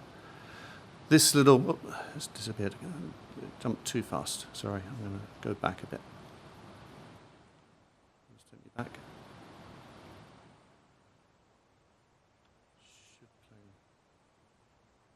Let's try it again. There we go. So this is why you should never use a transit map in Hong Kong or any other city for that matter to actually guide your way around. This shows you how much it is twisted from being a diagram of the city versus the reality of the city. Now, this diagram comes back from 1970, so when MTR was first conceived back in the 1960s. There's a child like me of the 60s through here. And the interesting thing about this is that some of the stations on here were only built in the last 5 to 10 years. The vision of actually seeing this come through is quite remarkable. Hong Kong has developed tremendously over the last 45 years. When Hong Kong first thought about building a metro, the city looked like this. And transportation, if you could get a bus, was actually quite often on the back of a truck. And you'd go to school on the back of a truck to this. And it was in this environment that Hong Kong decided to build the metro. This is an area called Diamond Hill, and we're building the metro station at the time through here. And you can see the living environment around that. When the railway was finished, 5 years or so later, we're going to get this damn thing to work. Remarkably, the environment really hadn't changed. You see the pink and blue vent shafts through there, which is the underground, but the actual buildings around there have changed. And really what's happened through this has been that the development of really Hong Kong has really been happening because of the MTR. And so the Hong Kong skyline that is world famous now through here really is only possible because of the MTR. It's a little hard to see, but possibly this building here, Jardine House, at the time it was completed, was the tallest building, not just in Hong Kong, but the whole of Southeast Asia. And this shows it today, that when it was completed, there's Jardine House just there. It was actually quite tall relative to the other tower blocks. And you can see that development that's been really powered by the development of Hong Kong. Now, tourism and people. This is opening day of the metro about 45 years ago. And I love this picture, the enthusiasm that people have to ride on the first metro on the opening day itself is really quite remarkable. But what is even more remarkable, that come 45 years later, people are still so excited to be on the metro through here. This is the opening of a station not too far from here. And you can see here how the kids are all running down to be the first person on the train itself. It's really quite an amazing experience that people in Hong Kong absolutely love it. And one of the reasons why I personally as an architect got involved in designing train stations is because of the people. It's not about the trains. I'm not a train nerd, not at all. But it's about being able to design buildings that are used by millions of people every single day. And of course, not just by locals, but by tourists. It's the way we actually have people come into the city and actually experience our city is by traveling on the metro. And I know many times when I go to different cities, the first thing I do is go on the metro and try and explore it. Over the years, metro has obviously expanded significantly. This is Central Station when it was originally completed, looking rather basic. Didn't have the money for putting ceilings in stations. And of course, a big part of my job is to care and look after those stations and renovate them and make sure that they are fit for purpose. So this is the same station today. There's still the same red tiles in the station going through. And colours are a key part of our railway. We use colour to identify underground spaces which otherwise will be the same. And here you see the same space but in a yellow piece through here. And we also use mosaic tiles. It's part of this architectural signature of the stations as we go through. So here you see the yellow tiles at Mong Tai Sing Station and the blue tiles at Lam Tin Station. In Cantonese, lam is blue, so they often kind of try the colours back together again. And it's no surprise then that Chue Hung literally means rainbow. And so you see the rainbow in the station of the side through here. Okay. Get the slides moving. Okay, we've been talking a lot about sustainability through here, and over the years of the 45 at MTR, we've obviously evolved a lot, and we've recently got a nice new vision and mission statement. Keep cities moving. I think my CEO chose it because he thinks I actually will remember it. Nice 3 words that it's all about, but it cuts through everything that we do. Yes, we're an engineering company. We use lots of technology. There's lots of sophistication in the signalling, but it's all about the people. And that's really what it's about. And keeping cities moving is our core purpose for the whole thing. We don't just operate in Hong Kong. We operate globally in different parts of the world. Sadly, not in Japan yet, but if you want us to come up there, I'm sure my CEO would be interested in talking to you about such a venture. And the key thing that sets us apart from most metros in the world is that we design, build, and then operate. And that enables us to do integrated developments, truly the seamless connections between the transportation system, offices, residential, and commercial buildings. And there is a tripartite agreement around this that we work very closely with the government and with local developers to actually make all that happen. In terms of integrated developments, we've had 45 years of experience of this. This is our Kowloon Bay headquarters, and it's got a residential building over the top. Not the most inspiring piece of architecture, I must admit, but very, very popular in terms of how the people use the space. And you can see here, the key to this is actually how many people walk through it in the morning rush hour. It makes the whole shopping centre and the residential basis work very, very well. In terms of developments, we've done 2 very, very large developments here in Hong Kong.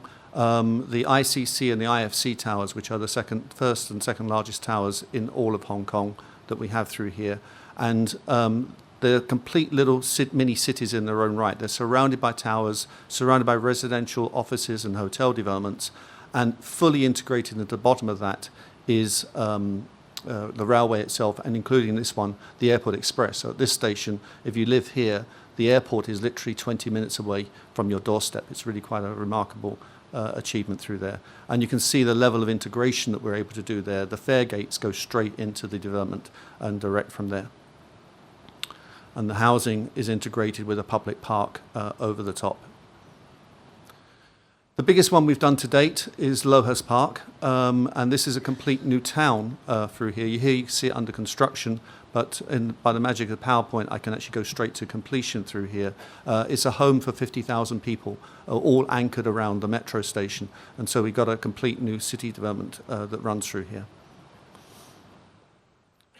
Flick through this, and it's got a new shopping centre that's just opened up as well.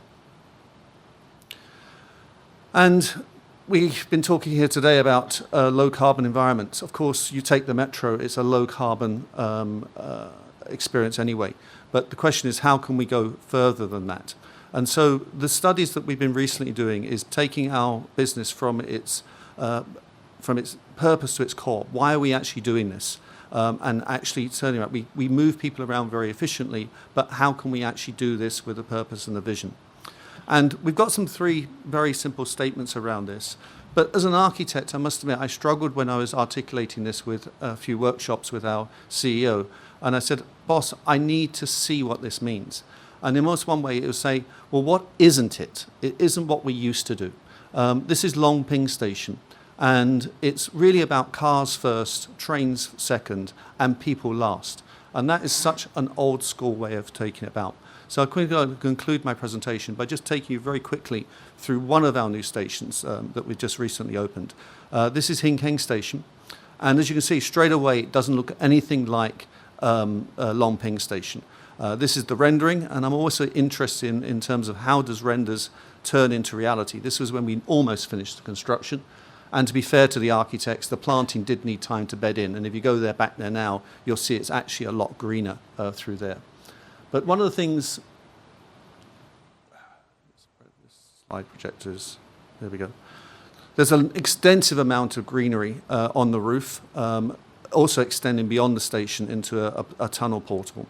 But the interesting thing about this particular station is that we worked with the local community to create an artwork, an integrated artwork with the station. That you can see this canopy running across on the side through here. And it's based on something that's uniquely Hong Kong. I'm sure you must have something similar uniquely in Japan through here. But when I moved to Hong Kong 12 years ago, I saw this happening all over the place, and I couldn't quite figure it out. I had to ask some friends. And what it is the local people got very small flats here. So to dry their big blankets and their duvets, they tend to take them outside and hang them over these barriers, which are actually designed to stop cars from parking on the sidewalk. And that is the inspiration for this artwork. It's like you just think, well, where does the artist come from this and the whole thing? So this is the artist on the right-hand side. And he went out and we said, right, let's make community blankets. Let's get the community to make the blankets themselves. So this is one of the community-made blankets. This is how we made them. We got the local kids around and we got them to be very still for about half an hour and lay down on this blue ink fabric. And then you could also draw on this, and the UV light sets the ink, and that actually creates the images through that. Once we'd done all that, we photographed them, and then we returned the blankets to themselves. So they actually got something to take away out of the whole thing. And of course, then what we did is with those photographs, integrate them with the canopy of the roof. And when the sun shines, it takes a color right down onto the floor. The artist was very, very keen on his original idea, though, although we did it into the canopy through here. So he came back to me quite towards the end, and he said, I've got one more idea for you, Andrew, and I want to kind of push this a little bit further. And so he did, and so this is what we did. This is a very last-minute add-on for the whole project, where we took some of those blankets, we made our own barriers through there, and we deliberately left some of them blank at the end to hopefully encourage the local population to come over and hang their blankets over and actually participate as part of the artwork. I'm very conscious of time. I could carry on talking for another 20 or 30 minutes, but I think I'll end there and take a few questions. Thank you very much.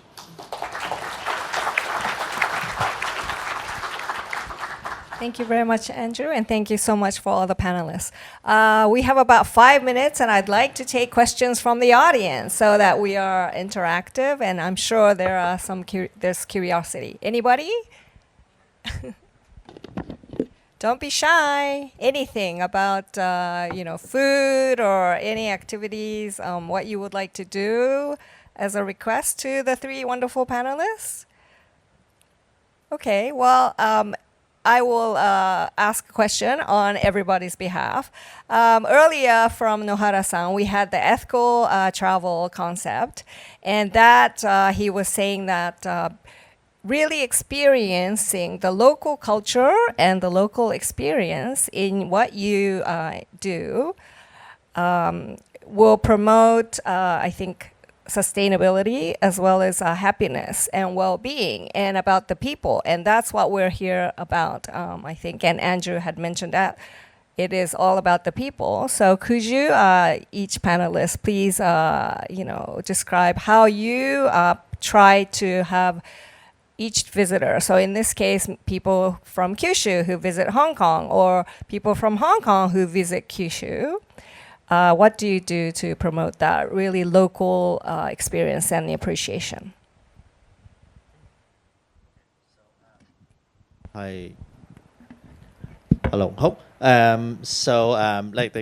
We have been professing this for many years. So I think why we started exactly what you have mentioned, that we want to bring more authentic and in-depth and I would say entertaining side of Hong Kong, and therefore, like for me, the first we got to have a very thorough understanding of what our culture is, our culture, lifestyle, values, etc. And then we'll bring our visitors to the really local, really authentic, and also like usually the hidden gems, far from the usual guidebook things. Yeah, and also I think another important aspect is you got to have different interpretation perspective in telling the stories of your own city, so that you got a more multidimensional understanding. And also finally it's about experiential, because like nowadays the tourists actually crave for more like experiential exposure of the city. Yeah. Thank you, Paul. And then Nakaya-san, please, to the Kyushu. Okay, so we want to promote cycle tourism, and that is a very eco-friendly and sustainable.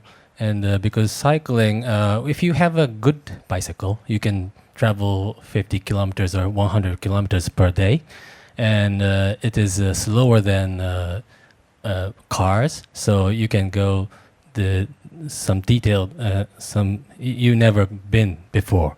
With it's not walking, it's not car, but it's a medium slow pace, and many places you can travel. There you can find local communities, local cultures, and it is also good for the community and the environment. So that is what we are doing, and I hope Hong Kong people come to Kyushu.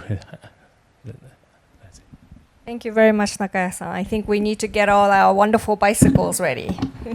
And Andrew, please.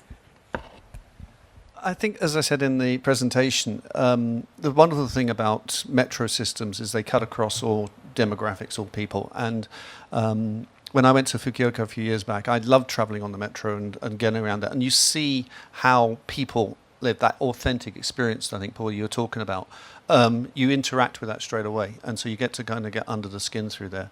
I think the interesting part about the cultural programs that I've been doing here and also in Singapore is figuring out a way to showcase that culture to visitors, who are being first-time visitors, but also to locals, and how to have something that is sustainable within that. It's easy to put pretty pictures on the wall, but to do the type of art that we're doing now in Hong Kong is a very curated experience. I should add, we've actually got a number of Japanese artists within the collection. Actually, one of our first artists we hired at Tsingyi Station is from Japan. And so it's an opportunity for us to showcase artwork from around the world, artists from around the world, and also to showcase our culture back to the world from all the visitors that come to Hong Kong on an annual basis. Thank you so much. These are wonderful initiatives. And as MTRs, you said keeps the cities moving. I think as a moderator, I need to keep the people moving. And now we have a coffee break. So everybody can enjoy some. We have green tea in the back from Kagoshima. We have a wonderful friend, Yuki, who is a tea ceremony master. So please go talk to her. And also please get to know each other. And let's build bridges together in this community. Thank you so much.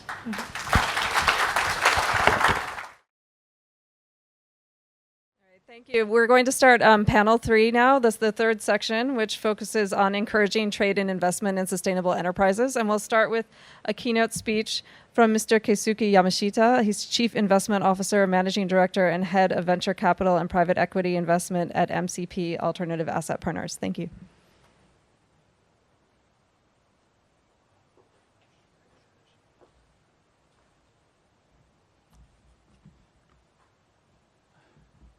Thanks for your introduction. Hi, everyone. My name is Kei Yamashita. I'm the Chief Investment Officer at MCP Asset Management. Just maybe briefly about myself. I grew up in Oita Prefecture, which is the part of Tour de Kyushu. And then I grew up in Tokyo I study abroad in the US. I spent around 10 years abroad so far. I got married to a lady from Thailand. I've got twin girls last year who are probably waiting for me to come back because I've been around for more than 7 days. I joined MCP 2 years ago. I strongly believe in Japan's potential, and I thought that MCP is uniquely positioned in a way that we can be a conduit between Japan and the international markets. MCP is an independent asset management company with offices around the world, headquarters in Hong Kong. We also have offices in Tokyo, Fukuoka, Seoul, and Chicago. We are one of the sort of very few global investment asset management firm founded by Japanese. We have approximately 90 staffs working globally. And our clients include domestic major mega banks, insurers, corporate pension funds, etc. Headquartered in Hong Kong, we have witnessed Hong Kong's sort of development as a global financial city, and alongside China's economic growth during the 1960s. Through a fortunate connection, we become the first member of Team Fukuoka. This is an initiative started by the Japanese government to promote or to attract international financial functions in Japan. In the past 5 to 6 years, because of partially because of the heightened geopolitical risks in other countries, Japan's relative positions as an international financial city strengthened. To capture this trend, Japanese government introduced this plan to sort of attract the financial center again in Japan. And the Fukuoka city is one of the major 4 cities that raised hand to be part of this Japanese government initiative. We've got the strong invitation from the Fukuoka government and decided to join the Team Fukuoka as the first member. So we have been doing the sort of groundwork in Fukuoka since 2020 in exploring these potentials in Fukuoka or the Kyushu region. We thought that there will be much more than just regional revitalization. As all the panelists and keynote speakers mentioned, Fukuoka has many great potentials, including geographic advantages, renewable energy, the high level renewable energy usage, etc. But the key point is that Fukuoka or Kyushu has a history of overcoming severe water and air pollution. So this one is a good example. It's called Dokai Bay in Kita-Kyushu region.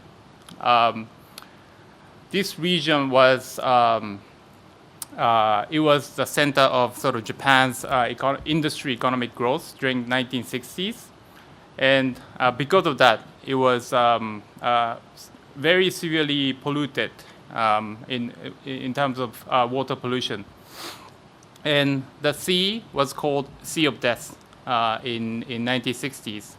But fast forward today, you look at this photo, Kita-Kyushu City is now recognized as one of the global example of successful environmental transformation.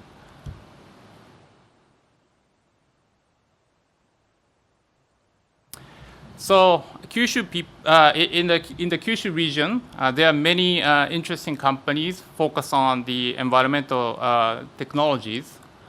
And after TSMC entered into the region, a lot of investors and entrepreneurs have been asking us about how to access to this opportunity. I think the problem about Japan or the Kyushu region is that even if you want to explore the opportunities, it's very difficult to access to these opportunities.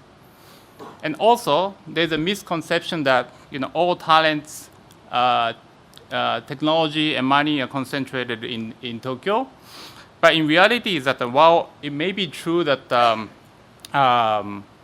people and money are concentrated in Tokyo to some extent, technology and goods are widely distributed across Japan.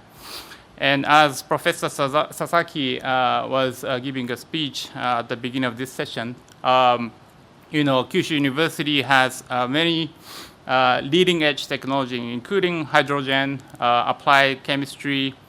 Nagasaki University has a fisheries research center as well. So if you think about the opportunity sets in Japan, it's not just about food or real estate infrastructure. We also have the very promising startup companies coming out of these universities. So our mission as an MCP is to help foreign investors and entrepreneurs discover these untapped opportunities. And just like I've been sort of connecting Japan to the international market, and MCP has been doing that for more than 20 years to connect Japan to international markets, we want to do the same thing for these startup opportunities. I prepared a couple charts which I would like to get your attention to. So unlike the sort of stereotypes that Japan does not produce any new innovation in the last 30 years, actually in terms of the number of Nobel Prizes, we have been continuing to produce a good number of Nobel Prize winners. And also in terms of international filing numbers, we ranked as third, following China and United States. And this may be a surprise to some of you. Japan is known for lifetime employment. We don't want any change. But it's actually no longer the norm. If you see this, Japan's transition to ventures is now over 20% in 2021. It's expected to continue to grow. So many professions from the large banks, trading houses, even like bulge bracket investment banking, private equity fund guys, they have been moving to startup space to capture Japan dream. And lastly, the number of university spin-off ventures is now over 3,000.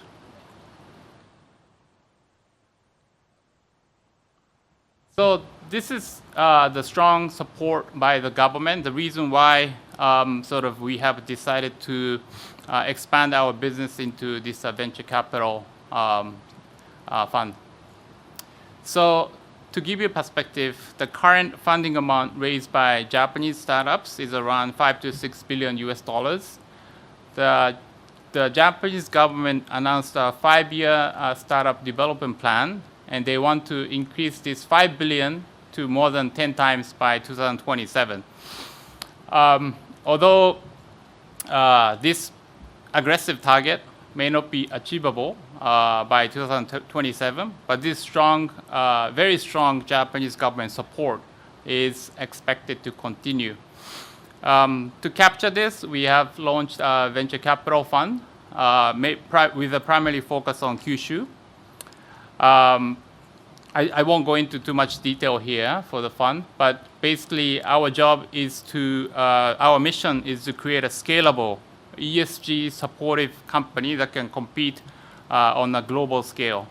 So we have invested in 7 companies as a lead investor. We offer a very hands-on support to help these companies thrive. Out of these 7 companies, 3 are directly related to sort of ESG theme, and 4 are indirectly related to ESG theme. So as I've explained previously, because the environmental awareness in the Kyushu region is very strong, there are many interesting companies. And in the last 10 to 15 years, including Fukuoka City, everyone is trying to promote startup ecosystem here. And finally, some of the companies coming out of this initiative is reaching a point of global commercialization. So hopefully you hear more about Japanese startups in the coming years on a global scale. So future directions. We as MCP want to promote Japanese startups and entrepreneurs to embrace innovative creation and foster scalable deep tech and hard tech companies that can compete globally. But also we encourage international companies to also expand into the Kyushu region. Everyone talk about how good Kyushu food is already. We have not only just food and other agriculture. We have many interesting traits so that international companies can build their offices here. And our long-term goal is to create environmental and social value in the Kyushu region. Just like Silicon Valley, we have the in Kyushu, there's educational institutions like Kyushu University. We also have the research implementation in society and also clustering of companies excelling in the environmental technology. So if, as the industry emerges with the ESG supportive technologies, we believe that the financial function will follow. So that's our views on sort of how Japan should become a international financial city again, just like how the Silicon Valley appeared in the US. So we really hope that this session is the sort of stepping stone for further deepening the relationship between Japan, Hong Kong, and also the companies, investors, etc. We are working on many interesting initiatives, coming out of the region, and would be grateful for your support. Thank you very much.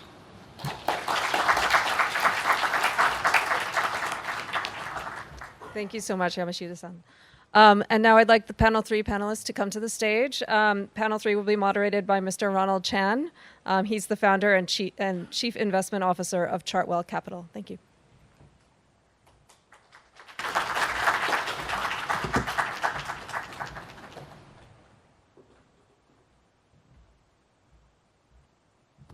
Good afternoon.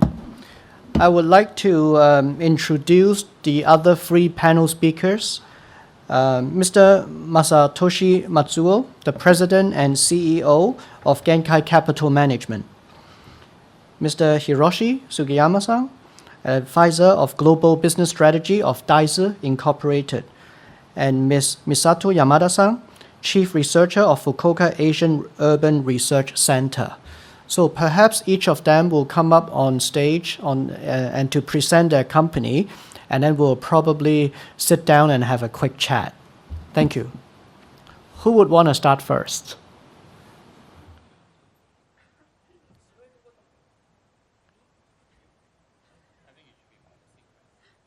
Okay, so please, just making sure with the... So if you change the slide and... okay.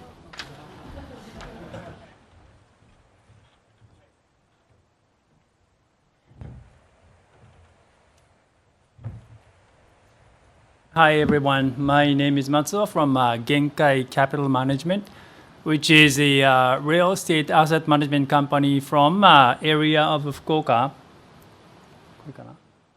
Yeah, I'm from Fukuoka, and Genkai is the name of the ocean off of Fukuoka, connecting with the Korea and China. As you know already, Fukuoka has been the trading hub with the historically trading hub with the China and Korea. So when I started this company 18 years ago, I originally think about doing the international investment, inbound and outbound. However, my business started After I did a Fukuoka REIT IPO, a 2006, which is the first regional REIT IPO. Then I started this company, but this company is a boutique and independent company. So we want to have some more value-add strategy, which is not just a simply owning and selling. It's more like a value-add opportunity to upgrade a property and some development and so forth. And we have people of 30 currently asset under management of around the US dollar $1 billion, but half in Kyushu and half in Tokyo. But today, I want to talk more about the inbound investment, mainly tourism, and also we do a lot of our agriculture investment, which I want to talk about. So here is our tourism portfolio. 3 projects in Kyushu, and 1 in Kyoto, and a little agriculture in mountain of Nagano. First one is the Aman Kyoto, which some people may know. It's very high-end hotel project in Kyoto. It is owned by not the Hong Kong people, unfortunately. The Israeli wealthy guy. He knows the market very well, more than Japanese. He has very determined mindset to build this from scratch. So we help them construction and asset manage for them. As you see, this is a part of a mountain behind Kinkakuji Shrine in Kyoto. Beautiful area, which only have 60 rooms, and per room 70 square meter. And today, average ADR is more than 3,000 US per night. And it's fully occupied. Fully means around 70% is fully enough for this high-end stuff. However, this one, even a Corona period, there nobody came. So we helping the refinancing and so forth. That was a problem. But today is just enough money coming in for them. Second one is this is a Kandeo Hotel Kumamoto. Kumamoto, some people already mentioned there's a TSMC and Mount Aso, and a good area for growth. And this is a CBD of Kumamoto. It's a hotel development. Also, it's a fund.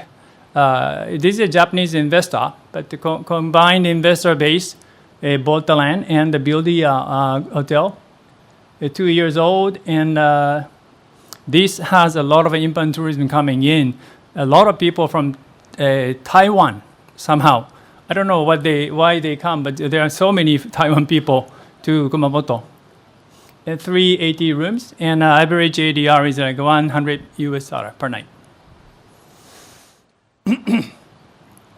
Yeah, this is a little bit higher end than regular business hotel, like 30 square meter per room, and they fetch around $100 US per night.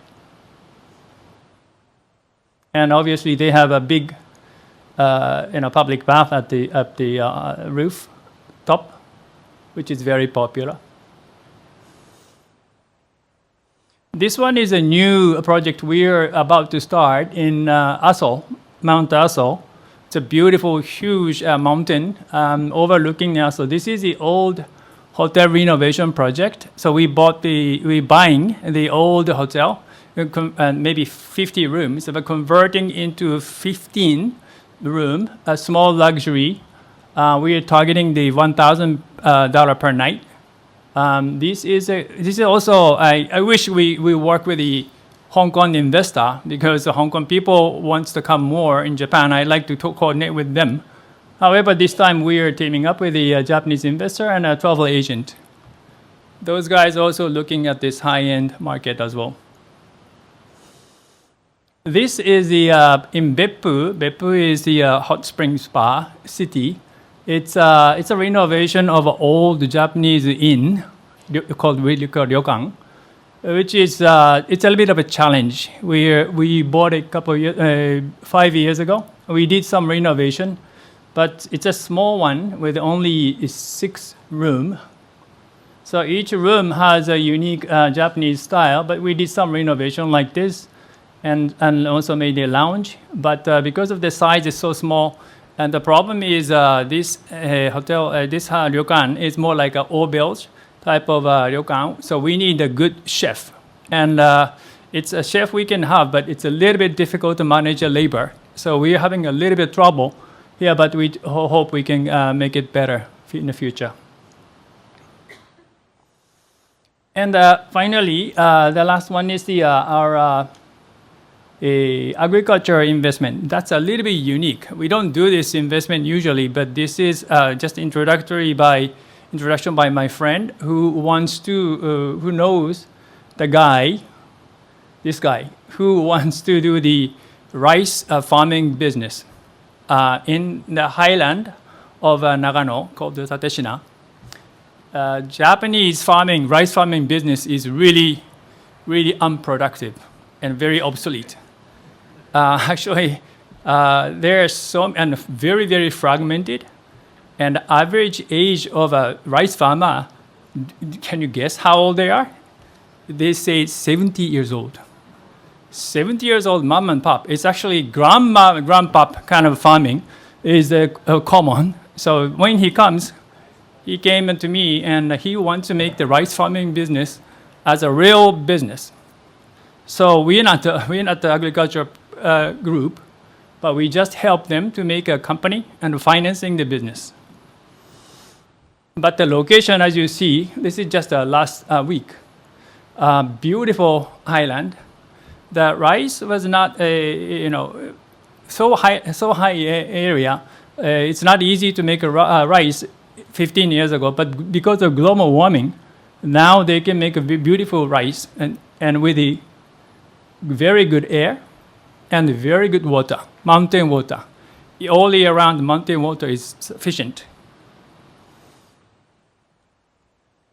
But the interesting thing is because of those 40 years old, 3 guys plus 3 Indonesian workers, when they making this work, the government came to them and they proposed to make a subsidy, give a subsidy to make this rice center. Rice center is the center where they reap the rice. They put into the center and they need to clean and dry. But this is a capital facility which it takes care of 60 tons of capacity of rice. But it takes $3 million US to invest, and half came from the subsidy, half they have to finance from the bank. So for them, it's a very large investment, but we help them to do. And because of that, they are able to sell the rice to the real market. If not, the small mom and pop shop have to sell this to agricultural corporation where they can only buy the half, 50% of the market price because these facility they don't own. They have to sell this to the half the price. That's how the mom and pop farming cannot go big. So we're helping them to take the risk to going bigger. And this is a picture of a rice center. Because of that, this year, I think we're hoping very good crop. And this is last week we did a corporate reaping the rice. Then we hope they can grow and they can become a new style of a new Japanese rice farming. That's it. Thank you.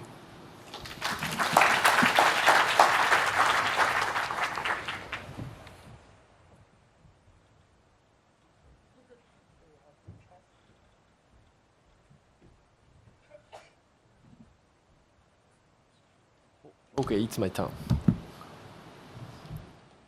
Okay. I think this slide is different from what I sent. Actually, this is the previous version, and I need to change a little bit in the contents, but it's okay. Okay. So hello, I'm Hiroshi Sugiyama from DICE. I'm very excited to introduce DICE, leading the plant-based ingredient supplier from Kumamoto in the center of Kyushu. DICE is a food tech startup company and at the forefront of innovative plant-based protein production, leveraging cutting-edge sprouting technology.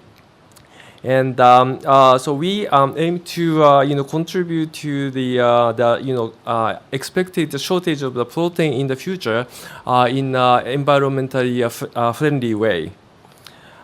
So DICE was founded in 2015 by Tsuyoshi Ide. Mr. Ide is the founder of Kajitsudo, an agri-tech company based in Kumamoto that supplies organically grown baby leaf greens. And Kajitsudo is a company that became the root of DICE. I said DICE was founded in 2015, but the recent focus in food tech or so-called plant-based meat has been the last 4-5 years. So this is we are still a startup company focusing on the food tech. And our headquarters, you see here, in the germination R&D center and germination factories based in Kumamoto, with an additional office in Tokyo. And as you know and discussed earlier today, TSMC, a major Taiwanese semiconductor company, has expanded to Kumamoto, accelerating the city's globalization. In this globalizing Kumamoto, DICE is advancing its initiative under the slogan of bringing plant-based meat to the world. I need to change. Okay, so here's our product, Miracle Meat, textured vegetable protein of our outdoor beans. So our product lineup includes items like plant-based tuna and yellow pea rice ball, as well as chicken nuggets, all developed to offer tasty and affordable plant-based options. These products are hybrid food combining the real tuna and or chicken with plant-based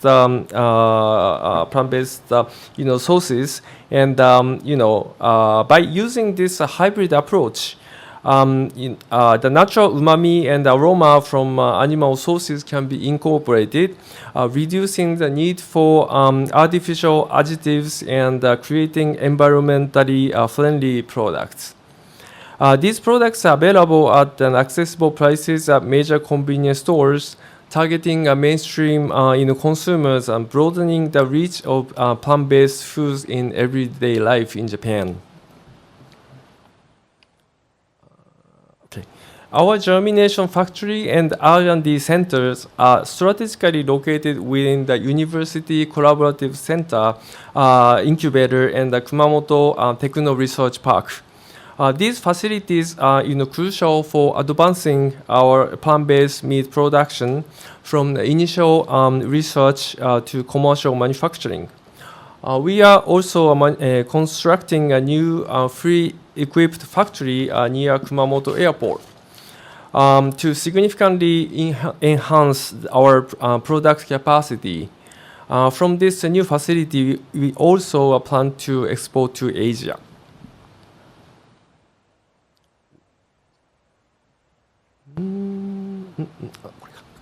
Okay, so at the heart of our innovation is the OCI germination method, or OGM, patented sprouting technology that increases the metabolism of grains.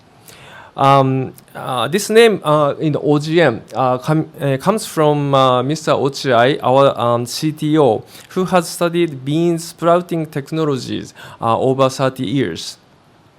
By controlling the factors such as oxygen and carbon dioxide, temperature, and moisture, we can enhance both the nutritional value and the taste of plant-based protein.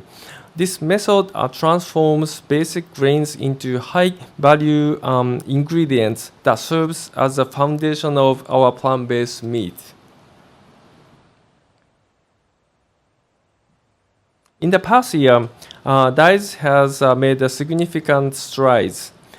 We partnered with Rocket, which is French company, the world's largest pea protein manufacturer, and began supplying ingredients to 7-Eleven, Japan's Mirai Deli.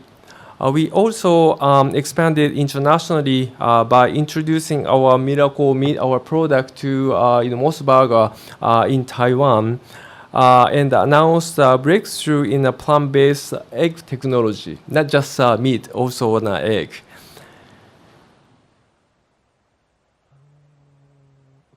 So with approximately 13.2 billion yen raised, DICE has established strategic partnership with various industries, not only food spaces.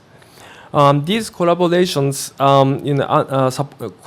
support our efforts in product development, market expansion, and sustainable branding, marketing DICE as a high-impact player in the food tech industry. We aim to establish partnerships with strategic and financial partners, not only in Japan, but also across various Asian countries. We hope that this visit to Hong Kong will provide an opportunity to meet the potential partners.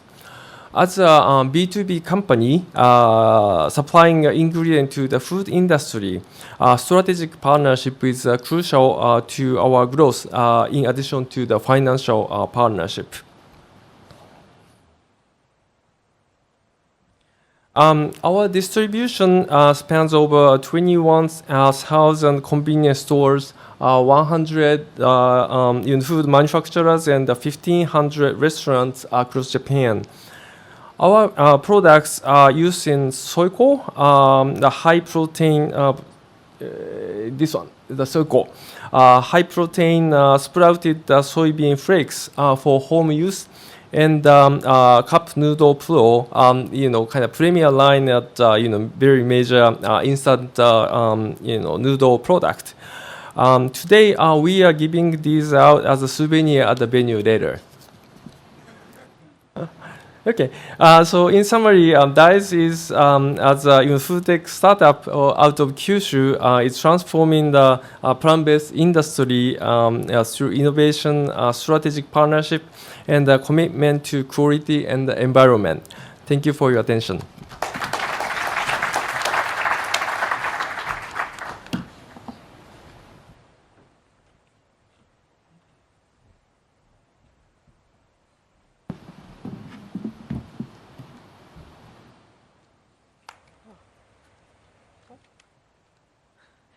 Hi, my name is Misato. I'm a researcher at the Fukuoka Asian Urban Research Center. It is 100% funded by Fukuoka City Government, and we study and research urban policy and community development. Today, I'd like to talk about oyster farming in Fukuoka. It is called Karatomari Ebisu oyster, and you'll be able to have opportunity to taste oysters later at the reception. So I'll continue. So these are key facts of Ebisu oysters.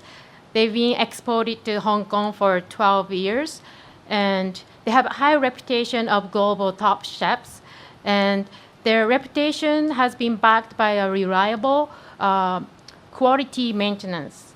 And they're also pursuing a global certification of sustainability. First of all, I'd like to show part of this YouTube video so that you can get a bigger picture of where the oysters are grown.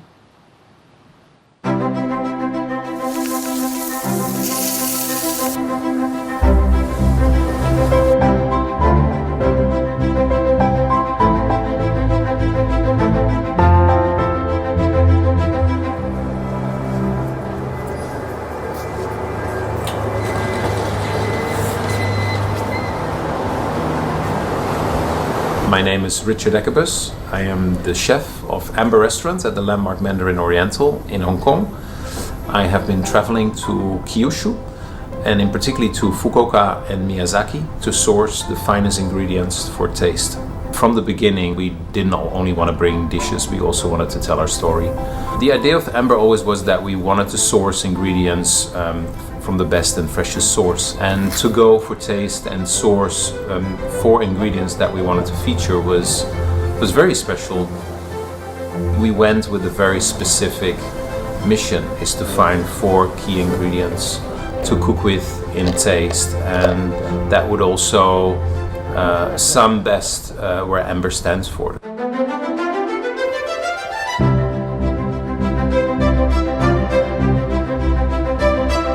We created for taste freshly shucked ebisu winter oysters with plum and beetroot granite and black pepper. The ebisu oyster, because we have been involved with the farm and we had the oyster for about 2.5 years exclusively. That oyster has grown. It was already great when we tasted it for the first time, and that's why we featured it on the menu. But every year I go back, I see how they have perfected their techniques, how they have perfected the way they treat their product. And I think today it is at its very best.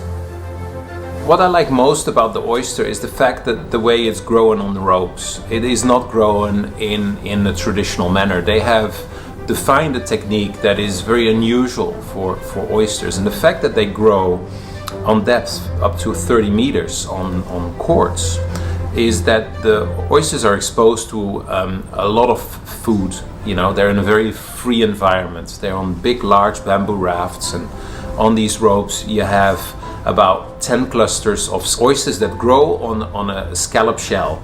So it's all very natural. The minerality of the oyster, but also the density and the meatiness of the oyster is unparalleled. To go to Fukuoka and to select a specific vintage that they had reserved for us to be served at taste was exceptional, and to taste it on the bamboo rafts was even better. The ebisu winter oyster. So I'll stop. I won't go to the end. But as shown in the YouTube video, the ebisu oysters are highly appreciated by Michelin top chefs. And these are a list of Michelin star restaurants have handled ebisu oysters in Hong Kong and Singapore. These are some of the oyster blends that Karadomari Ebisu they have. And one is Japanese summer oyster from spring to summer, which tastes like cheesy and creamy. And they have Pacific oyster from fall to spring, and Karadomari Ebisu single seed all year round with cream taste with a balance of sweet and salty. There are 2 methods of production, and Kauchi method is the one you just saw in the YouTube. And now they have the new one called single seed method. Oysters are grown one by one in a basket. So they hit each other, so they will be clean with the shells are shaped. So they have in order to provide their oysters safe, they purified harvested oysters with sterilized seawater for more than 24 hours before shipping out to the restaurants. And because of their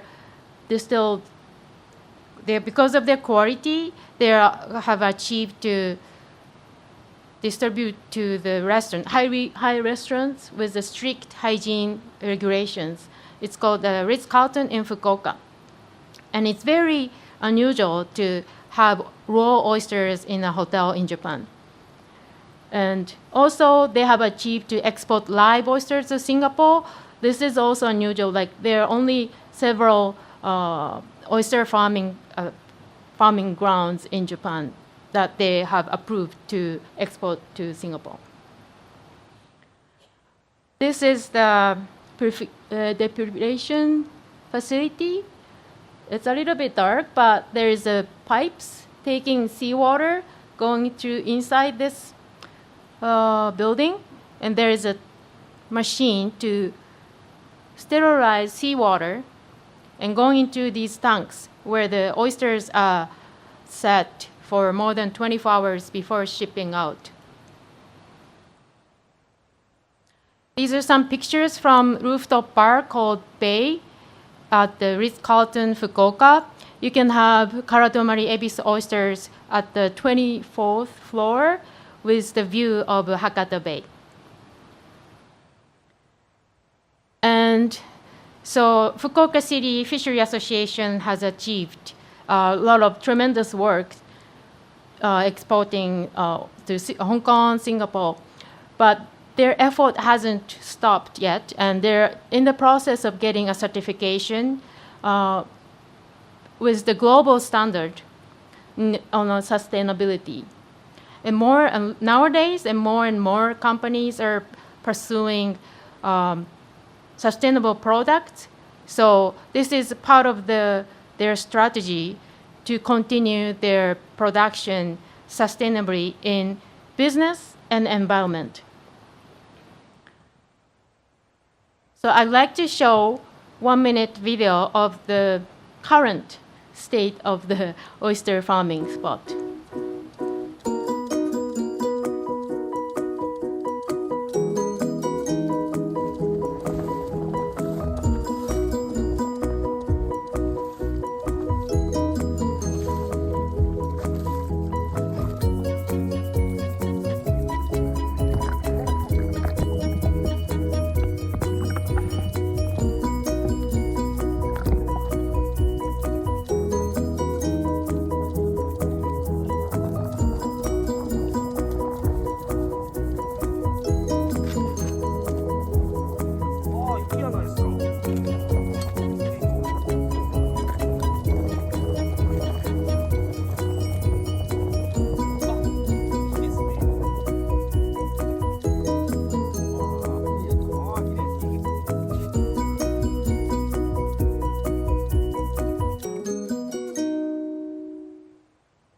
Thank you.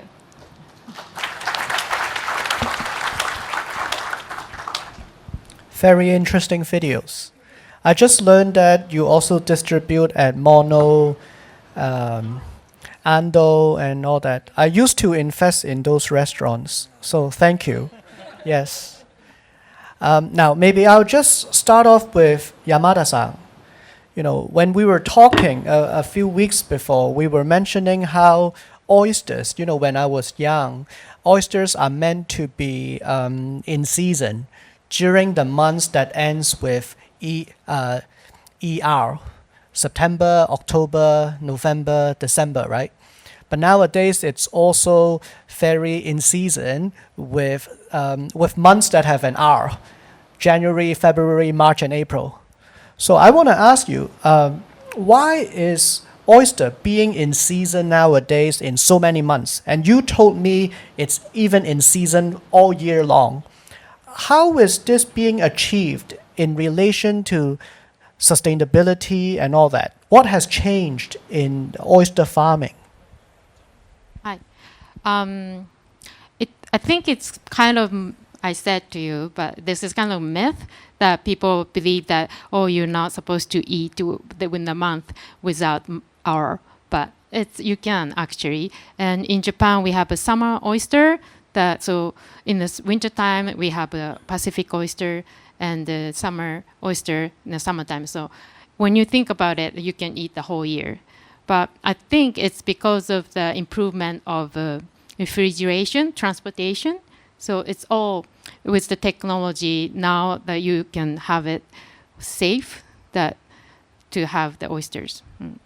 And from your research, what is the biggest bottleneck or challenge nowadays in oyster farming? Same as the rice farming. Rice farming. Older people are working on. So, and then it's a lot of work. When you produce oysters with the couch method, you have all the oysters on top of each other. You have to take it out. So it takes a lot of work after harvesting on the shore. So now that we have a technology with a single seed, so it hits each other, so it will be less work after harvesting. So, speaking of aging population, I want to move to Matsuo-san. 100 years ago, my family used to own a paddy field in Hong Kong. but certainly my grandparents sold the business and turned it into property development. So maybe Matsuo-san, for your rice project, will you just turn it into property development, turn it into hospitality one day? Well, the paddle field, actually, before that, for these agriculture industry is very, very old style. And we need to make somebody, like your project or our project, somebody has to be business-wise successful. And we have to make a star, like his company. We have to make a very young star who is engaged in agriculture or fishery. Then young ones start, and also we should make money. A lot of Japanese farmers are doing for family history or just for the sake of they have to keep their paddle field from ancestor, but that's not the business. I mean, and also the government give the subsidy for those people, which is even worse, my opinion. But I think we have to make somebody to more successful in terms of business. And for our paddle field, yes. When I start helping this, I'm a property investor, so we don't do this much, but I was thinking such a beautiful paddle field. I want to make it in the future an agricultural tourism type of a business going forward. That is my future thinking. Speaking of tourism, you showcase quite a few hotels that are very beautiful. For, investors and businessmen or travelers from Hong Kong, and if they want to participate in the hospitality business, what is the usual economics that you get? Like for all the investments you look at, what is the usual return? It's not so easy, but hotel, as you all know about this hotel, is more like operational kind of a business. So before Corona, every investor in a hotel, they ask operator to master lease and give us a very stable rental income.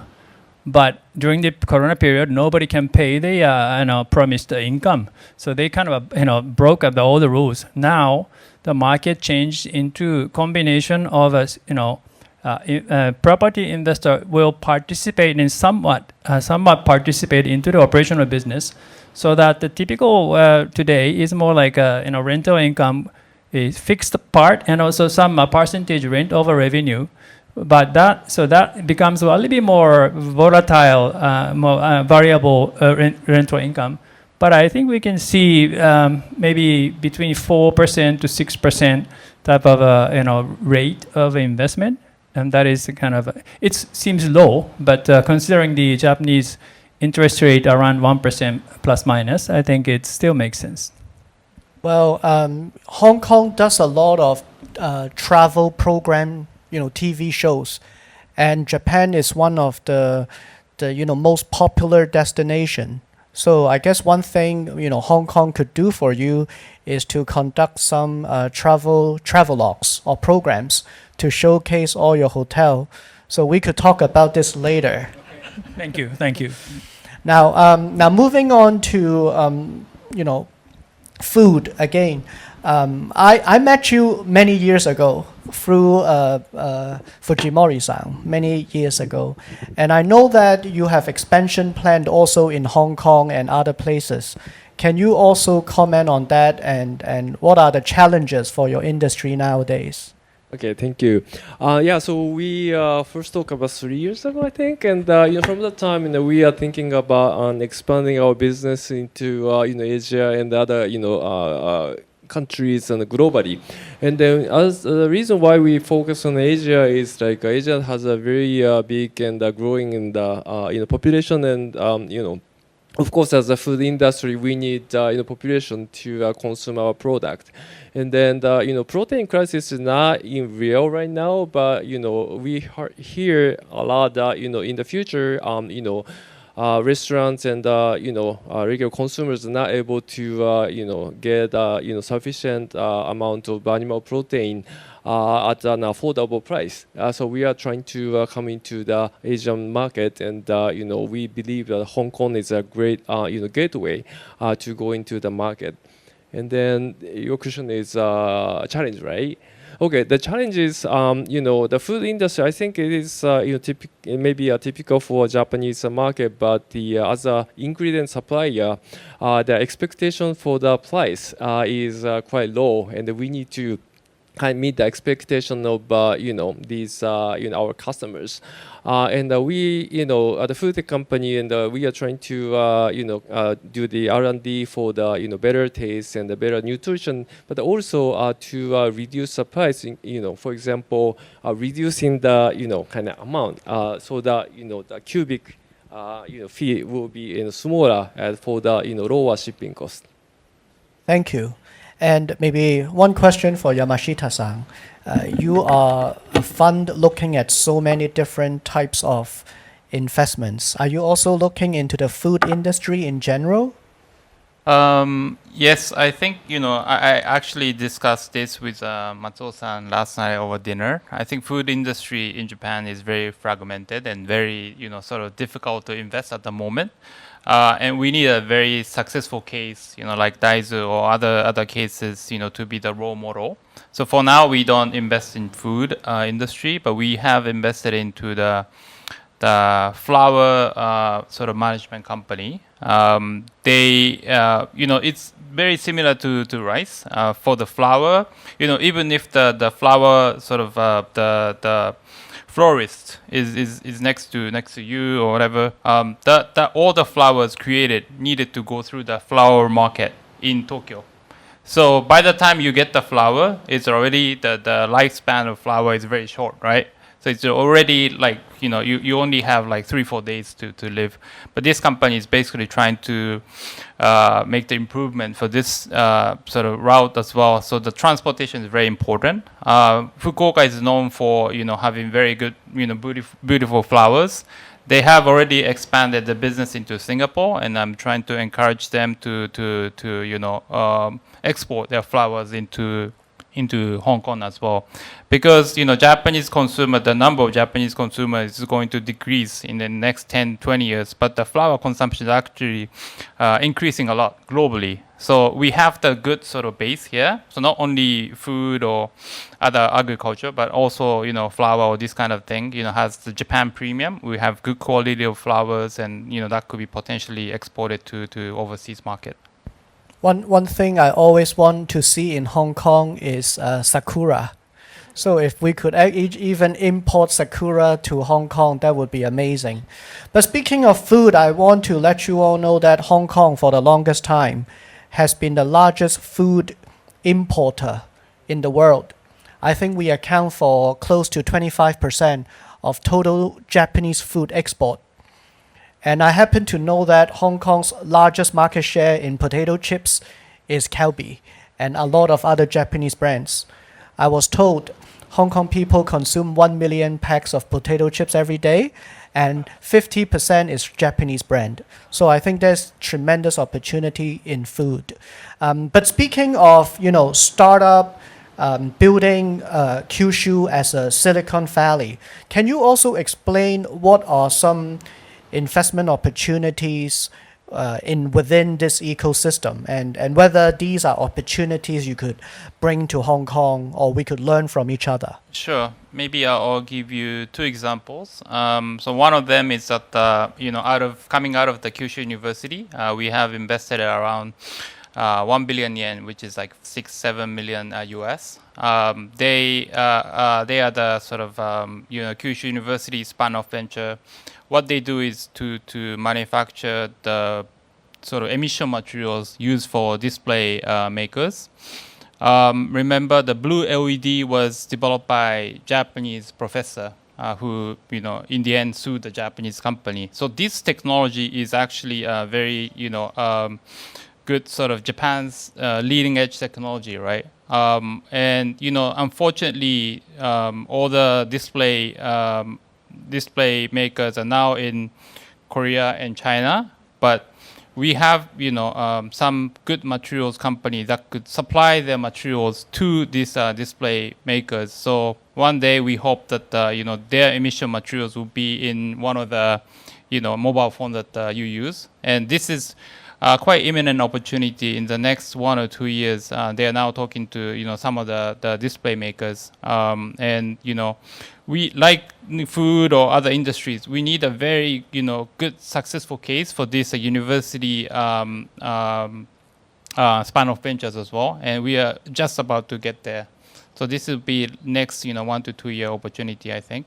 And the other one I wanted to introduce was that this company called Wakwa. They manufacture suitcase-sized water purification machine. And this company is headquartered in Okinawa. Okinawa actually is lack of water, right? It's because it's surrounded by the sea. So I was actually in Dubai last week, trying to introduce this kind of technology to Arabic countries because they have the same sort of the problems. So it's just that Japan, in the last 20 years, we haven't really opened up the boundary yet. But like this, LED company or emission materials company or this water purification company, I think we have a very good, strong case. And these are sort of 1 or 2 year opportunity, for us to invest. Well, Hong Kong is always in short supply of water. That's why most of our water comes from Guangdong. So maybe this is a technology you should come and bring to Hong Kong and speak to some universities and so forth. I know we are running out of time, but do we still have like a minute or two for Q&A or one question from the audience in case anyone? If not, then maybe we should move on because of time. Thank you so much.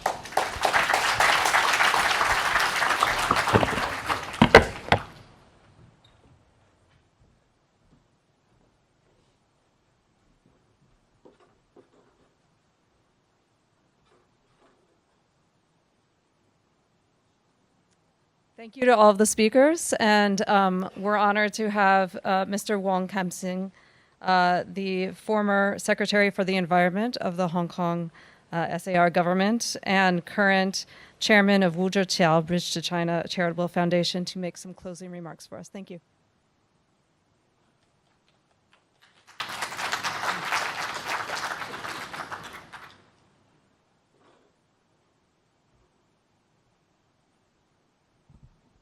Good afternoon. I think after seeing the oysters images, we are getting hungry. Right? So I will be brief. Thank you for having me here.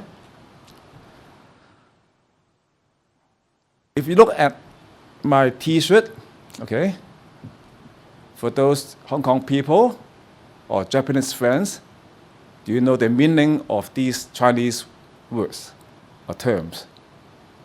In Chinese, it means wuji. In English, it means endless or sustainable, right? I think why having me here is that we're talking about our sustainability, our common future. You guys are lucky.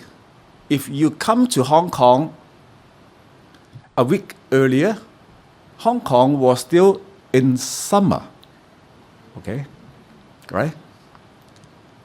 But when I was younger, by now Hong Kong should be the later part of autumn.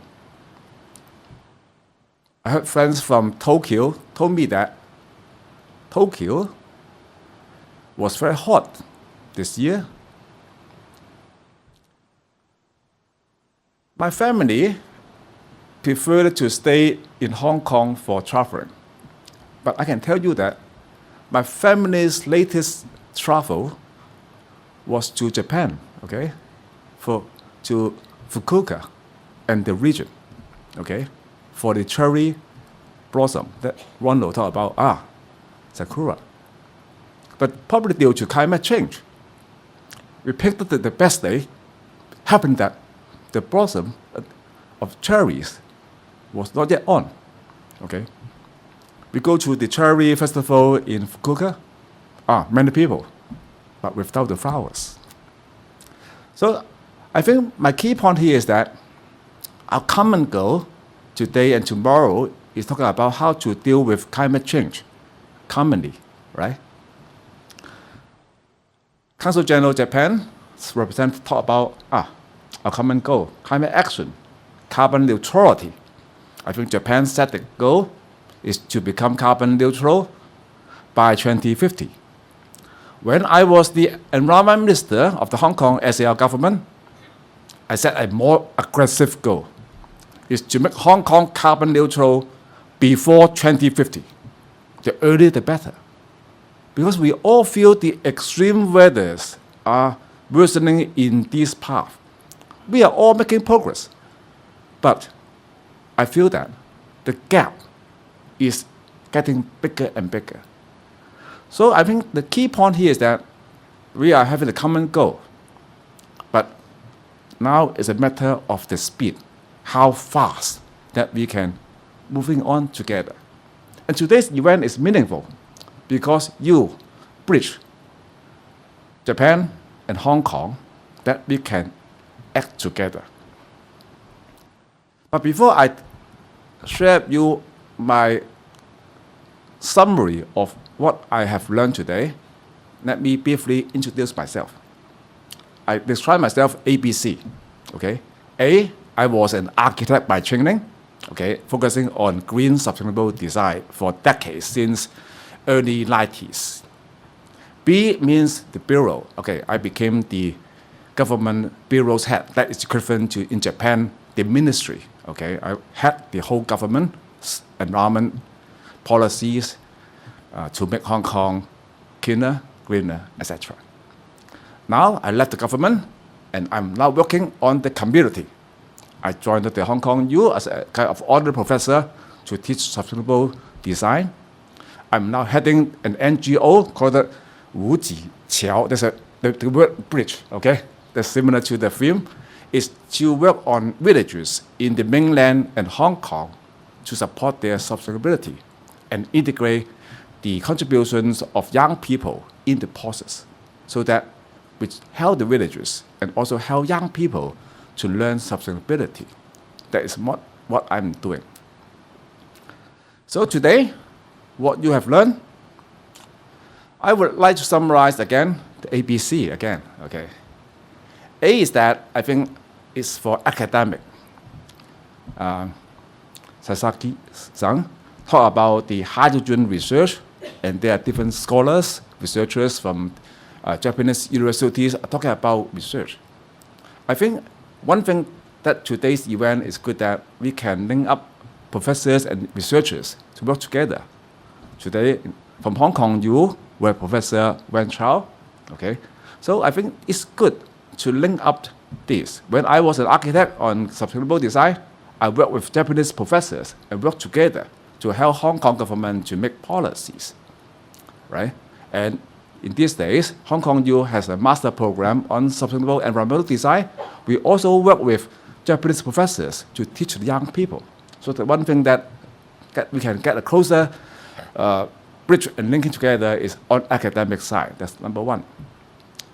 B means business. I think there are many people from the business sector today. I think we can have many collaborations. I highlight 3 E as examples. The first E is on energy, electricity, etc. That's very important for Japan, for Hong Kong to have the green transition.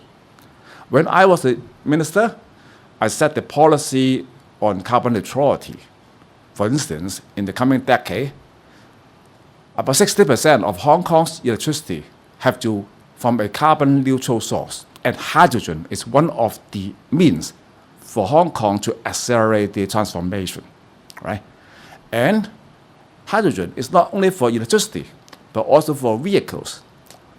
We mentioned about electric vehicles. We are seeing Teslas, but not only Teslas. We are having very high percentage of electric vehicles in Hong Kong. Do you know for new private cars in Hong Kong, what's the ratio of electric vehicles? Okay, I can tell you the answer because we are hungry, okay? So in recent days, every 3 new private cars in Hong Kong, more than two are EV. probably the highest ratio in our region. What's the ratio in Japan? Okay, you can tell me. But as said by Professor, that for larger vehicles, double-decker buses, lorries, we need other technologies, probably hydrogen fuel cell. So in Hong Kong, we are setting our policies and also law in Hong Kong to facilitate the application of hydrogen, including hydrogen vehicles in Hong Kong. So we are following the similar journey in Japan on the hydrogen. So I think that on the hydrogen technology, there will be a lot of opportunities for the Japanese friends to cooperate with Hong Kong government and the trade in Hong Kong on this important transition.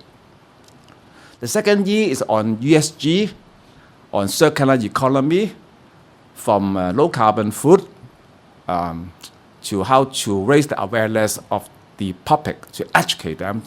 The speaker mentioned about how to educate the taxpayers and consumers to support the ESG and related issues. That's not easy. Hong Kong government is doing that, and I think we can learn from the Japanese experience about that. It affects the investment, right? Because it's about the risk, about how we can support the green transition. There are a lot of things that we can share. The last E is on the ethical tourism and green events, right? I think we like travel locally and overseas. And as mentioned by Paul from Hong Kong, we are promoting tourism in Hong Kong and similarly in your places. But when we promote tourism from hotel to events, probably we have to learn together. When I was the minister, we set the guideline on large and green events in Hong Kong, from marathon to cycling events or to whatever events. So I think there are also experience for sharing between Japan and Hong Kong. So energy, ESG, and ethical tourism and events could be common points for us for sharing. The last point I would like to share is that I'm chairing this NGO called Wujiqiao, is on the countryside. In fact, I'm going to lead the delegation to Japan again, probably early next year. So I just talked with the Consul General of Japan to talk about how we can, through those kind of NGO activities involving young people, can continue the bridge between Hong Kong and Japan, so that we can, in our business sector, for young people, that we can maintain the connection, the bridge, so that we can meet our common goal, is to address the climate actions and carbon neutrality as soon as possible, so that we can maintain Wuji sustainable. Thank you very much.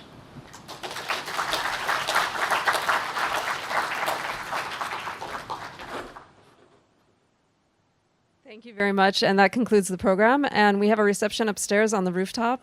Please join and stay and have some drinks and refreshment. Thank you.